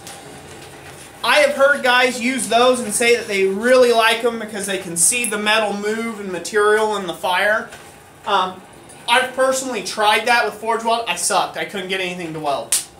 I think I'm so used to looking and seeing that yellowish color or knowing that specific color temperature to weld at that the dinidium stuff screws that all up. I'm going to try to practice better about that. Get me a pair of those because they're really supposed to save your eyes later on, especially if you're doing a lot of forge welding. Paul's Garage, you made it here just in time. Yeah, we forge just made the weld. first forge weld. Mm-hmm. Well, second, technically. Yeah. We're moving on to the critical one. Yeah, so just in time, that's what I was saying. Gamend 14th, do you ever weld without fluxing in a non-oxidizing fire? I've only done it once in a gas forge, never in a coal one. Yep, non-crucial pieces I will, yeah. I've done stuff like branching scrolls. Stuff that's branching this way, but then you got to slap one on or lap weld one on and go that way with it. I've done that without welds. You know, just got them good and clean and really bring them in the fire and get them to where they're kind of sticking together in the fire to where they're kind of stuck, and then just bring them out and start hammering them together. Too much fooling around, pulling them out, fluxing each piece and section and putting it back in the fire. It's not worth it. You just build up a good bed of coke underneath and run it into reducing flame. So.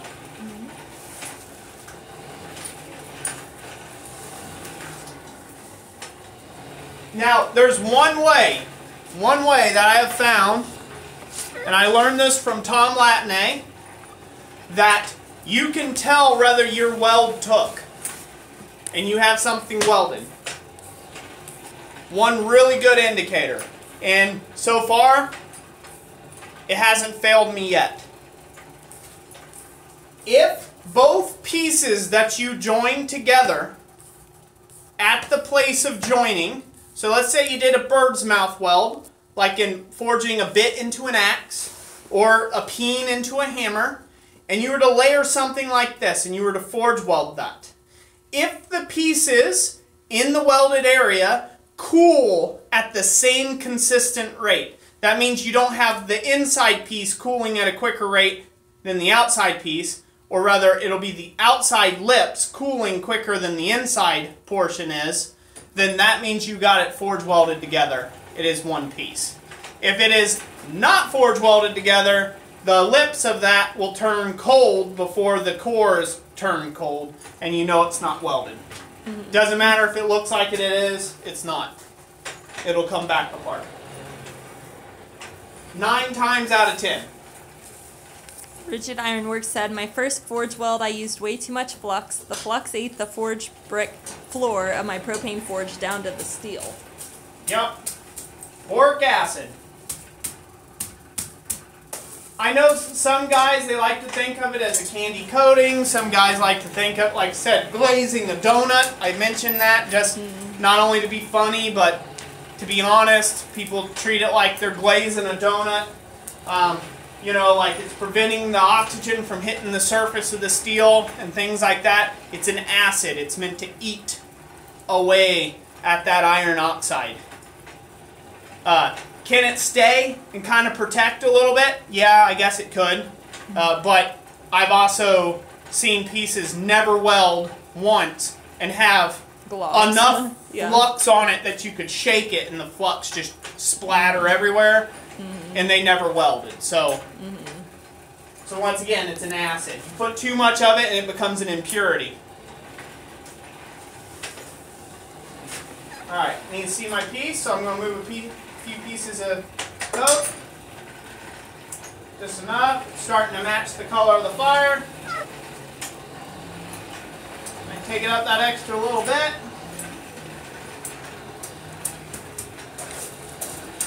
And on this, if you get a few sparkles or this or that, it's really not a big deal. If you get a few sparklers, it's not a big deal, but it's an indicator if you've got too much oxygen going in and you're burning the piece with oxygen. You're putting in excess oxygen and that scale's popping off and burning up and turning into cracklers. So slow up on the oxygen if you start getting sparklers. Alright, this is hot, now we're going to weld the end.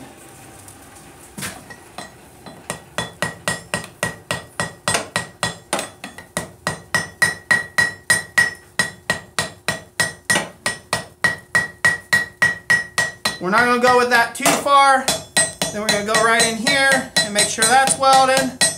We're going to go back here and continue to start kind of blending that down. And we're going to stop about right there.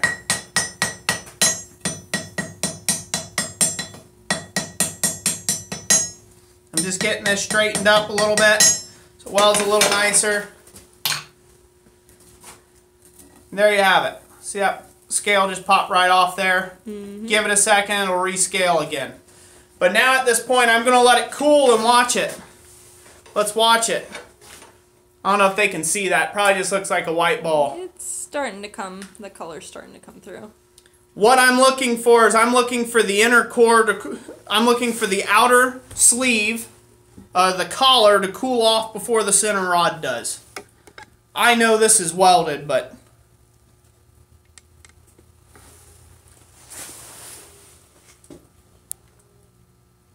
just practicing what I preach. Yeah, there we go. Yeah, it's starting to be an orange color. So I still got more welding to do on this. So this isn't done there, ladies and gents. I still got plenty of welding to do on this. I'm just going to clean this up so you can see. But this is a demonstration, not Roy get a lot of work done. Speaking of which, I will be doing a demonstration, a live demonstration at SOFA the first Saturday of this upcoming month in February. If anybody is in the state of Ohio and in the Troy neck of woods, you may want to come out and attend. I'm doing a chase to Cantus leaf. So, but yeah, see how that's all the same color? The outside didn't cool quicker than the inside. Yep. You know you got it welded. But now we're going to have to blend this top into the body. And if you look down here, you can see we got a weld all the way around. There's no gap. I don't know if anybody can see that. It's a little far away. I might be able to get it. Try to get in a little closer. All right. There's no gap in here. It's been fully welded in. There we go. Yep. See? No gap. Now if you look right here, you see how there's a scarf? You can see the scarf? When I get done welding this, you won't be able to see that scarf anymore. Nor will you be able to see any of the scarfing right up here. This will all be gone. Blended. You have to take multiple little light welding heats and take your time with it, and you can blend out those two surfaces where you can't see the weld anymore. And that's what we're going to go with, because this is a decorative piece. Gotta hide it. Yep. Also, I don't know if anybody can see this or not, but see the bar is still thick from here down. It's thicker from here down. Yeah, just a little bit, yeah. Just a little bit. This here's the 3/8, but from here down it's thicker. So that's what we're going for. I know what you need to do to that little hand to make it stand out. You need to brass brush it. Oh yeah, there you go. Yeah. So how many people would want to take and do a forge weld like this, a collar weld on YouTube? Any takers? Any takers? They can be your assistant next live stream. Yeah, they can be my assistant next live stream. County Line Forge is SOFA in a week.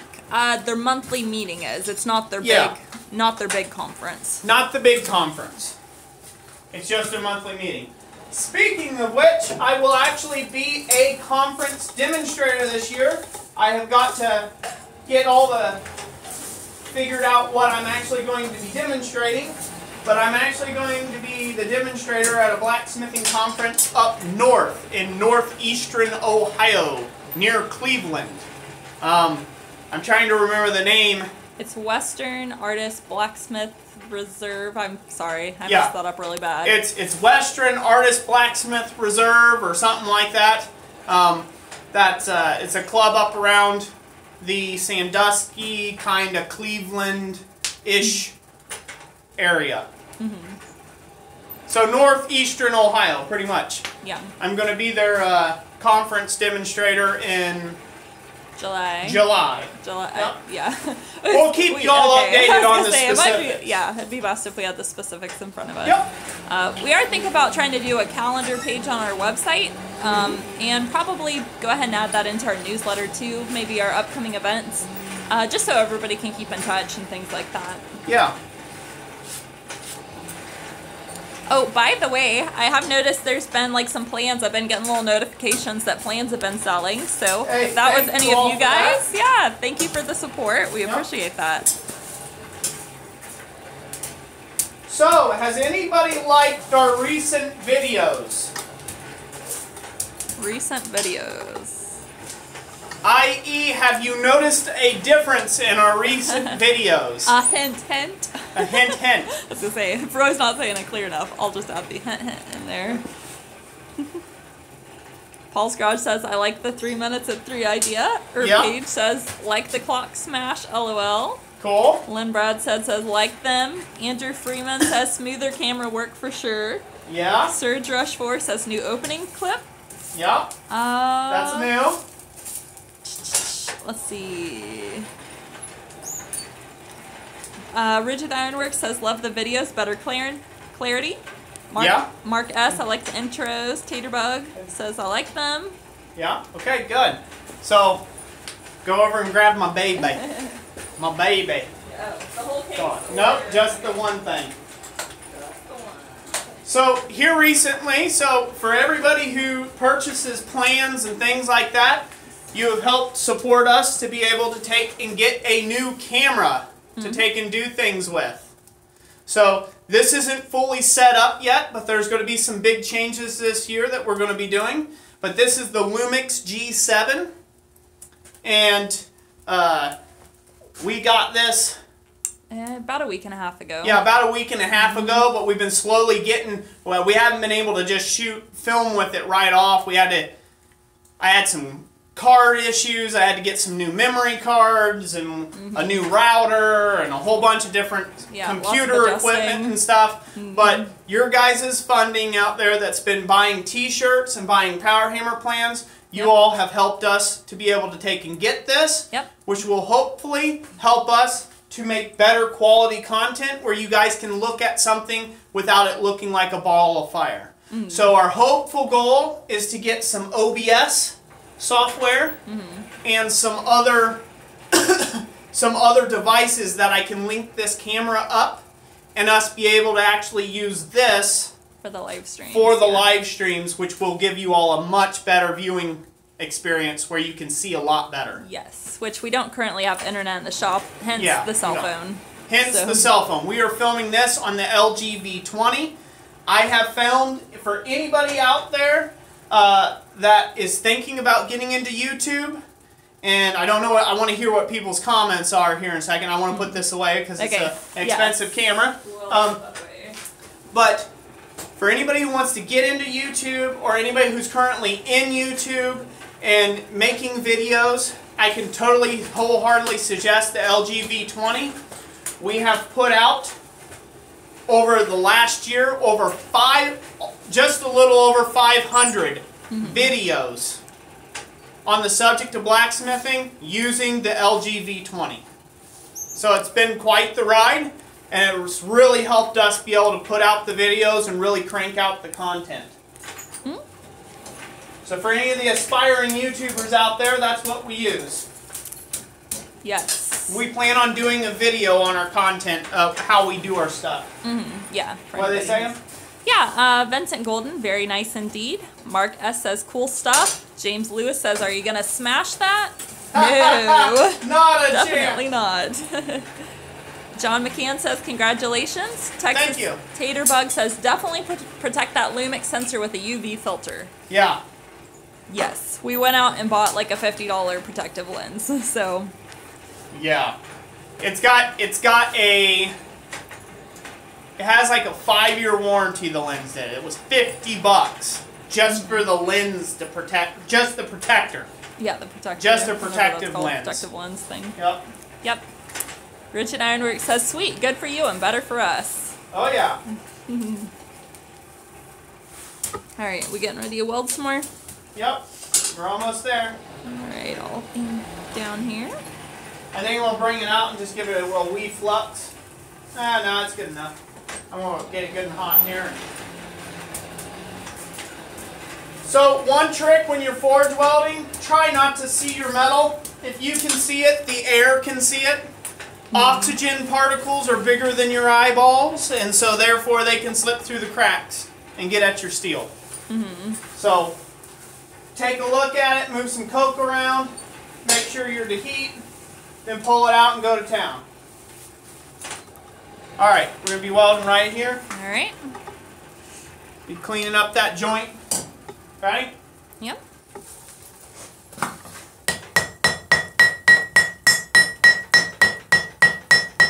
So all I'm doing is I'm thinning that down like you would pan out a rivet head and bringing those two lines closer together. And it's going to kind of start looking conical or like a pyramid shape. That's what we're wanting.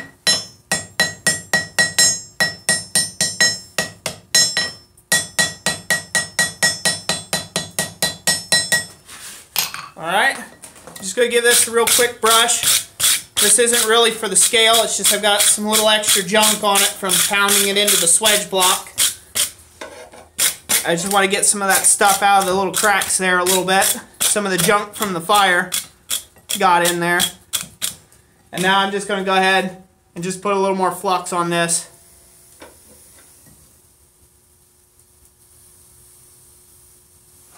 Just like so. Mm-hmm. Just a sprinkling. All right. All right, what we got for comments? Yes. Let's see.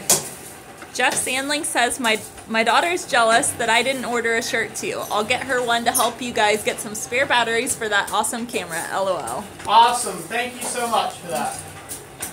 Oh. Let's see. Corey Shire says $50 well spent on that filter. Yes, it is.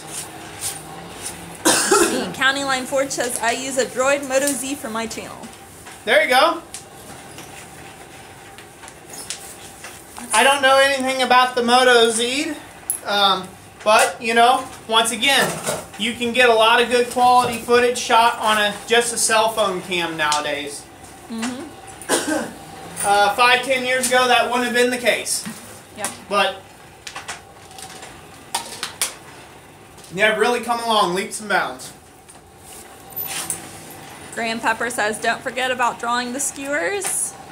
Oh, I won't. I'm just keeping you all here till the end. I know you guys would have jumped off already. Yeah, we still got 64, so we're doing good. Except for Graham and Corey Shire and a bunch of other people that I'm forgetting their names right now, but you guys know. It'd probably be too long to list. Yeah, it'd be too long to list. Yeah. I just remember those two because they were the most recent comments Jessica read out today. Yeah. Mickey Swiss says, are you guys going to do any hats with your logo? And Jack F says, hats are a great idea. Or maybe even a welder style cap. I'd like to do that. Yeah, we gotta look around and see what the options are as far as... Teespring does not offer that much, and actually No. Teespring does not offer hats, surprisingly. No, they don't. They offer mugs. They offer mugs, shirts. Like what else? anybody needs pillows, another mug. Right, pillows and bags, stuff that guys don't particularly care for, so... Yeah.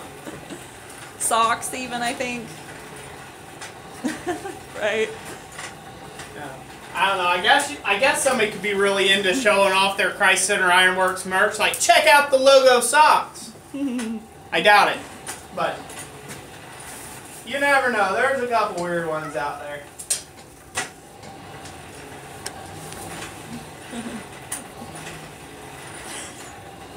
Steve Olin says, that's funny considering most people have a hat, LOL. It is, isn't it?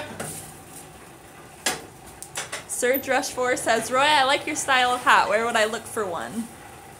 I wouldn't know. This was my grandfather's hat. I do think they sell kind of cheap knockoff versions at flea markets, though. I don't know where this one's from. My crazy hat hair. This one's called a, well, it's a Wilson leather. Yeah, eBay maybe. Wilson leather. Yeah, probably eBay would be your best bet.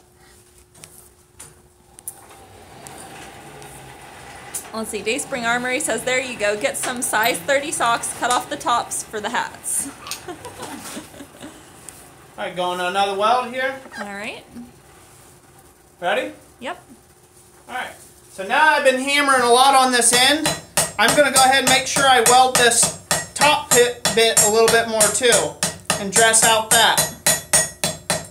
I've been welding a lot right on the end, and we don't want to push that too far. And make sure it's all welded nice and snug together. I might just leave that conical instead of ball. Really? I kind of like that, yeah.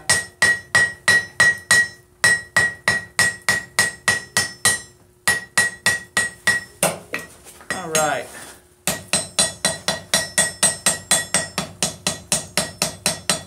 So one of the things you have to watch for here is you don't take this welding too far. I know it's a lot of fun and all. You're like, woohoo, I got a weld. Woohoo, I got another one. Woohoo, I got another one. But you can every time you put this thing in for a weld, you're losing material. You're losing material to scale, so you're losing mass. So if you didn't make your upset thick enough, you're going to end up getting a waste in it here. So there's a certain point that you want to call that quits. I'm going to take one more weld on this. I've been protecting this part out of the fire mostly, but we are almost back down to our 3/8 inch thick bar stock here. So I don't want to take and get a dip going into the knuckle there, or into the ball portion. So what I'm going to do is I'm going to go ahead and take another little welding heat right out here on the end, hopefully, more on the end. I'm going to dress that one more time, and I'm going to call that good for the welding. That makes sense. Yeah, it does. And now I'm going to leave this conical, and instead of forging a fuller in this, I'm actually going to file this.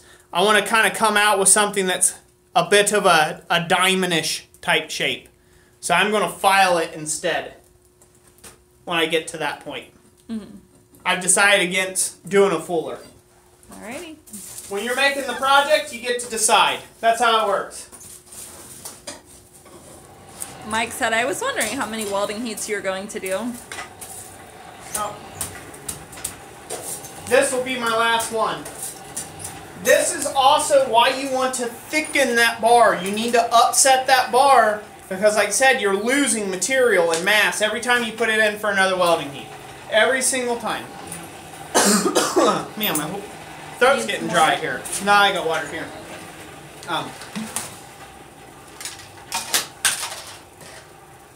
Every single time you put it in there, you're losing mass to heat, scale, elongating, stretching, compression.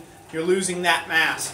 And so you got to be very careful that you don't overdo it, because you're just going to end up, again, with that suck down that we've been talking about and dreading. If you do that, it'll be a very weak joint. We don't want that. By the way, Andrew Freeman, he had a question. He says, when you are annealing the big copper sheets like you posted on Instagram, how do you quench it? With a garden hose? I meant to read that earlier. I forget what post you did on Instagram. Yeah, it's when we were working on Jessica, really big. Jessica posted it. Yeah. The great big one that I was doing the sledgehammer work on. Yep. The way I quenched it is I pulled it outside, set it on some bricks, like hard brick masonry brick, and then I just dumped 5-gallon buckets of water over it. And still, even at that, that was enough to kind of soften it kind of quickly, but then it just still had to radiate its excess heat out until it steamed off and it cooled down enough to work again.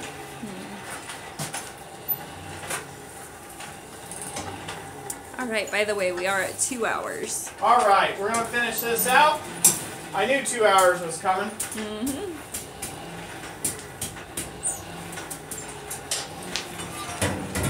And just FYI for anybody who's watching, right now the forge is having a hard time coming up to welding heat. And the reason why is because there's probably a big old clinker in the bottom of it.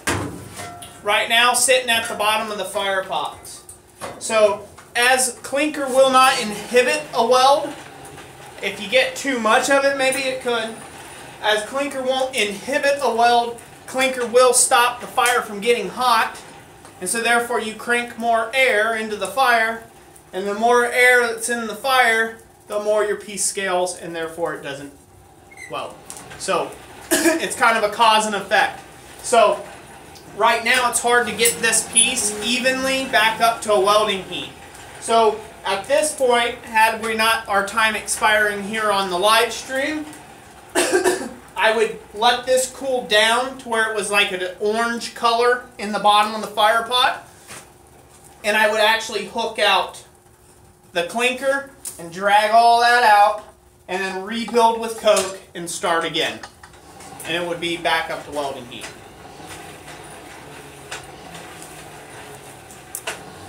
Aaron LS says, do your eyes ever get tired for looking at the fire for so long? They can if you stare at it. I don't stare at it. I look at it and I look away. Long time ago, about, oh man, this would have been 5 years ago.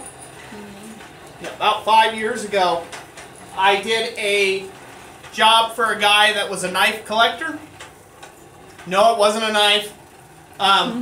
But it was an oak tree, a 2-foot tall oak tree.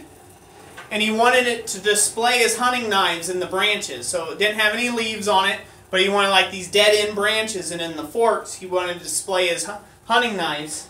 I believe we have a picture of that on Instagram, don't we? Yeah, maybe back a ways. Yeah, it might be way back at the earlier days of it. And maybe even on our Facebook page. If you go to our Facebook page, it might be on there way back when. But there was, if I remember correctly, there was 37 forge welds into that tree because I didn't have an electric welder. So everything had to go together with forge welds. Well, it didn't have to if I was smart and had an electric welder and a grinder. But yeah, starting at the top of the tree to the end of the tree, I was about blind. I had black spots in my eyes for days. And there was an older gentleman by the name of Bob Cruikshank at our blacksmith club. And he pretty much called me out on it. He said, "Well, you big idiot, you're not supposed to sit there and stare at it." Oh, what do you mean? And he's like, "You look at it and you look away." And I'm like, "Ah, that makes sense, Bob. Where were you? Where were you, Bob, 37 forge welds ago?" Right. He's a good guy, though. Your eyesight recovered, though, right? Oh, yeah, it recovered. But I wouldn't want to do that every day. No. You do that to yourself every day, you're going to end up just being blind and an old man. So, alright, we're almost there. Alright. I'm going to add a little excess oxygen to this, more than I would do, but I'm tired of waiting on it. James Lewis says, "Man, I've learned a lot from this stream. Thank you guys." You're very welcome. Yeah, that wasn't barely hot enough, but we'll deal with it. Alright, like I said, I'm going to deal with the conical shape. It's not fully welded like I like, but we're going to call this it just because, for the sake of time.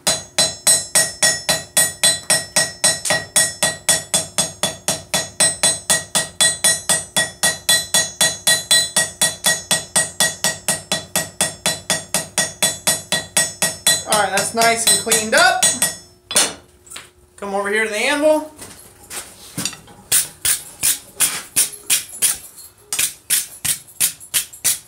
Even a blind squirrel can find a nut from time to time. Look at that. Geek Mob Central says, "Hey Roy, why is it so important to lay off the oxygen in a weld?" I covered this a little earlier, but the reason why is because it's the oxygen that burns the steel. It is not the heat. So the more oxygen you have present at a molten state is what burns the steel. And when it burns it, it scales it badly, and that scale stops things from welding.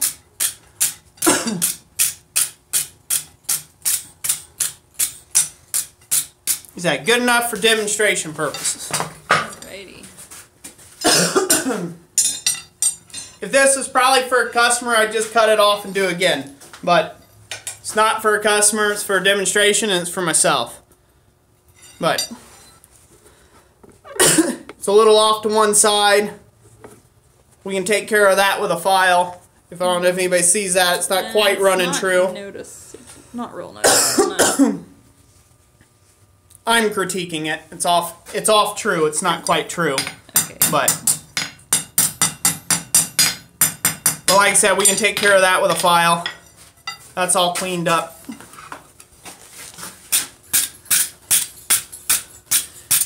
I think people can start to quantify the massive amount of work that's into one of these little dudes. Yeah, imagine if it was 10 times bigger. It's actually not that hard bigger. The bigger you go with this, it actually is a little easier because there's more mass. You have to take less welding heats. So there we go. Like I said, it's not my... If I was going to do this for a customer or something like that, I'd cut it off and re-go. It's not quite where I want it, but it's alright. See, there's a little bit of a weld line there. If it'll focus. You can see just a little bit of that scarf there. In here though, this is the part that's the best part that you want to look for. Oh, here. It's okay. I think you do it. I was just trying to get the light on it. Okay, there you go. And get it in focus. That right there is purely welded. There's no gap in there whatsoever. That's what I want.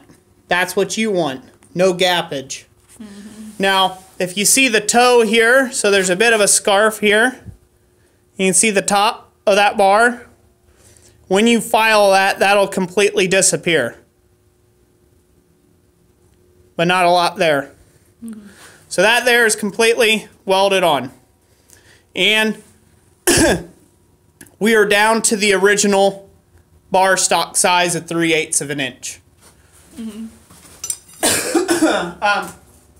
Let me grab a pair of veneer calipers here and we'll check it. Gotta check the size. I think that's what somebody called it. It's just these little bit of slide calipers, I call them. So what we end up with here? So on top, you guys aren't probably going to be able to see the numbers. No, probably not. It's going to be out of focus. Sorry about that. On top, we ended up with a 7/8 inch diameter.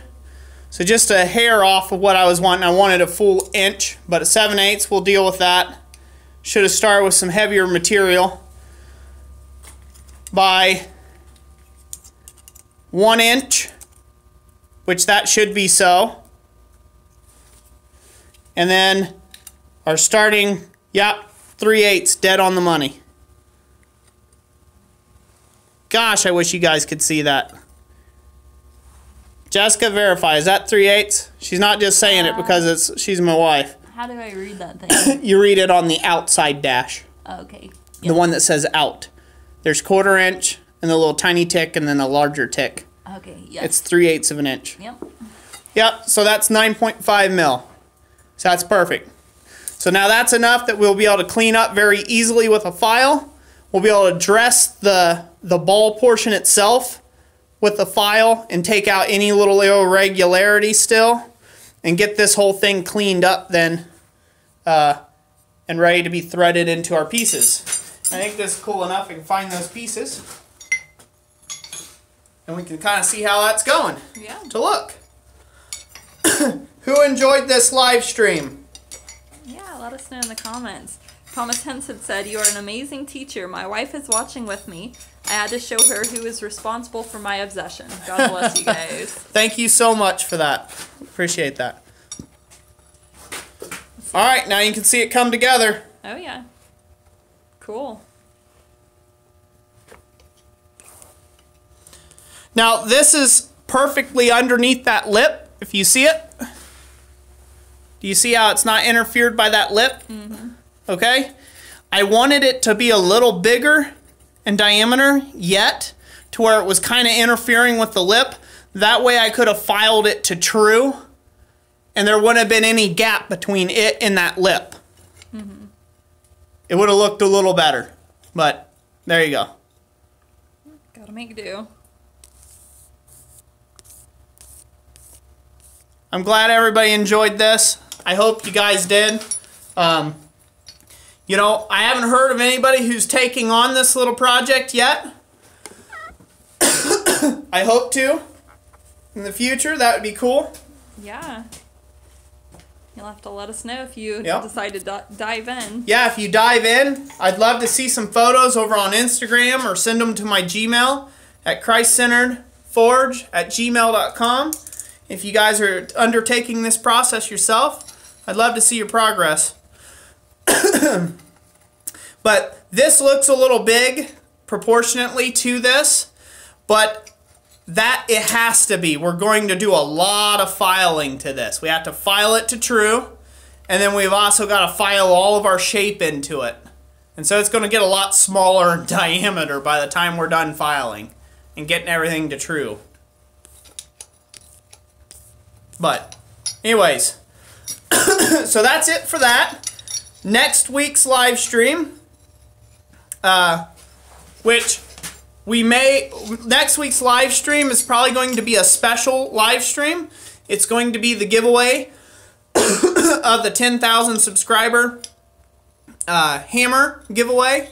We're going to be announcing the winner of that in the next live stream. Yep. And then some other updates and things. I won't be doing a whole lot because I have the demonstration in the morning at SOFA that I have to teach at.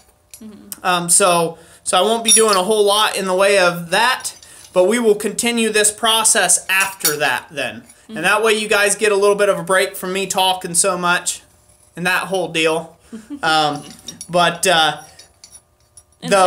of the talking and working, they just get the talking for that live stream. Yeah, that's how it yeah. works. Instead of the talking and working, you'll just get the talking.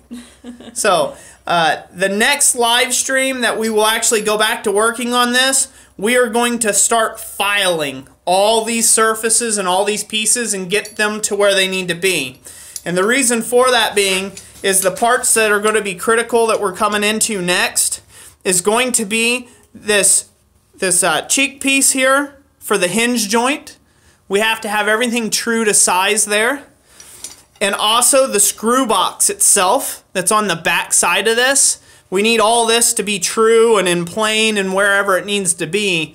We need all that to be in place before we can progress and have our measurements that we need.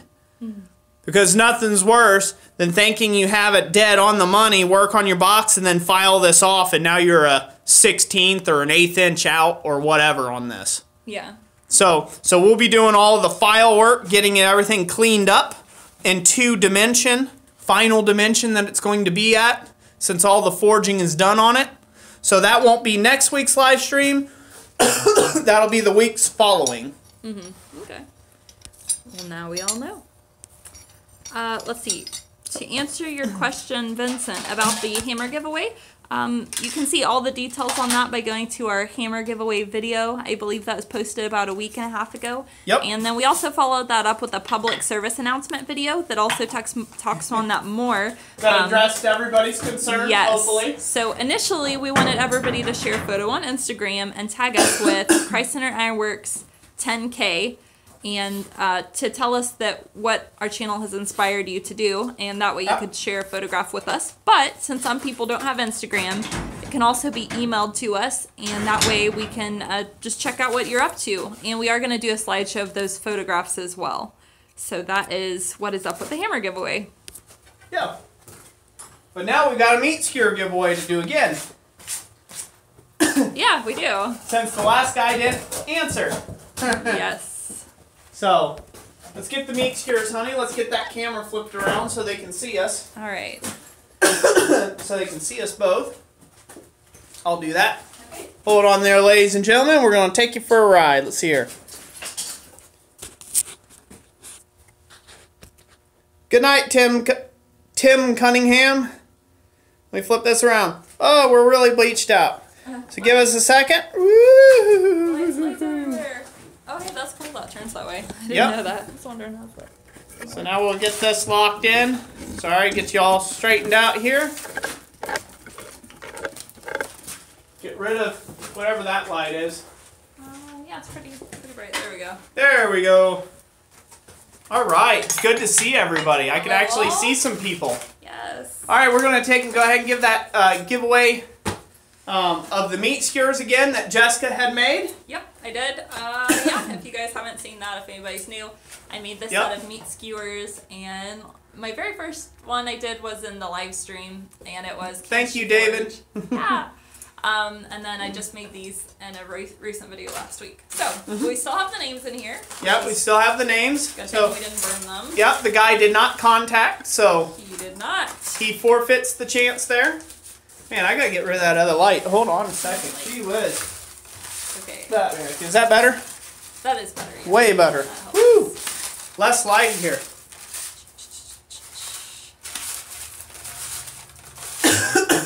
Yeah, Jessica is challenging for the blacksmithing title in the house. Yeah. I mean, you gotta look at these things. These things are wicked sweet. For a complete noob? Yeah, look at that. Complete noob. Look at that. Look at that twist. Yeah. I'm telling you. I really like this twist, actually. This twist is my favorite. It's very, I don't know, it looks This one's very symmetrical. Yeah, that's what She had this one on point all the way. Look at that.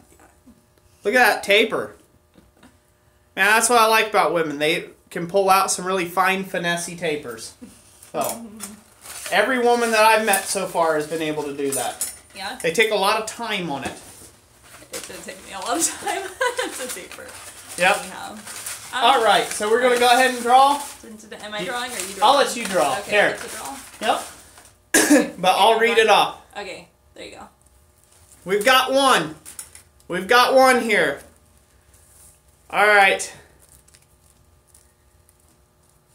This is going to an Andrew Freeman. Yep. If you're part of the live stream right now, you won, buddy. You have 48 hours. Otherwise, we're going to give this away to somebody else. Corey, I didn't know you had 2 names. Hey, Andrew. Good to see you, buddy. You won. There it is.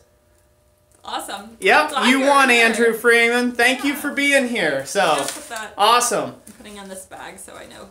So you need to contact us. You can do it through my Gmail. You can go christcenterforge@gmail.com and get a hold of us. Or you can contact us directly through our website at blacksmithpdfs.com and hit the contact button and get with us there. And then we'll get all your shipping information in that, and we will ship out these meat skewers pre-seasoned. We'll season them, Andrew. They'll be seasoned and pretty for you, so you can grill with style. Yep, and know that Jessica made them.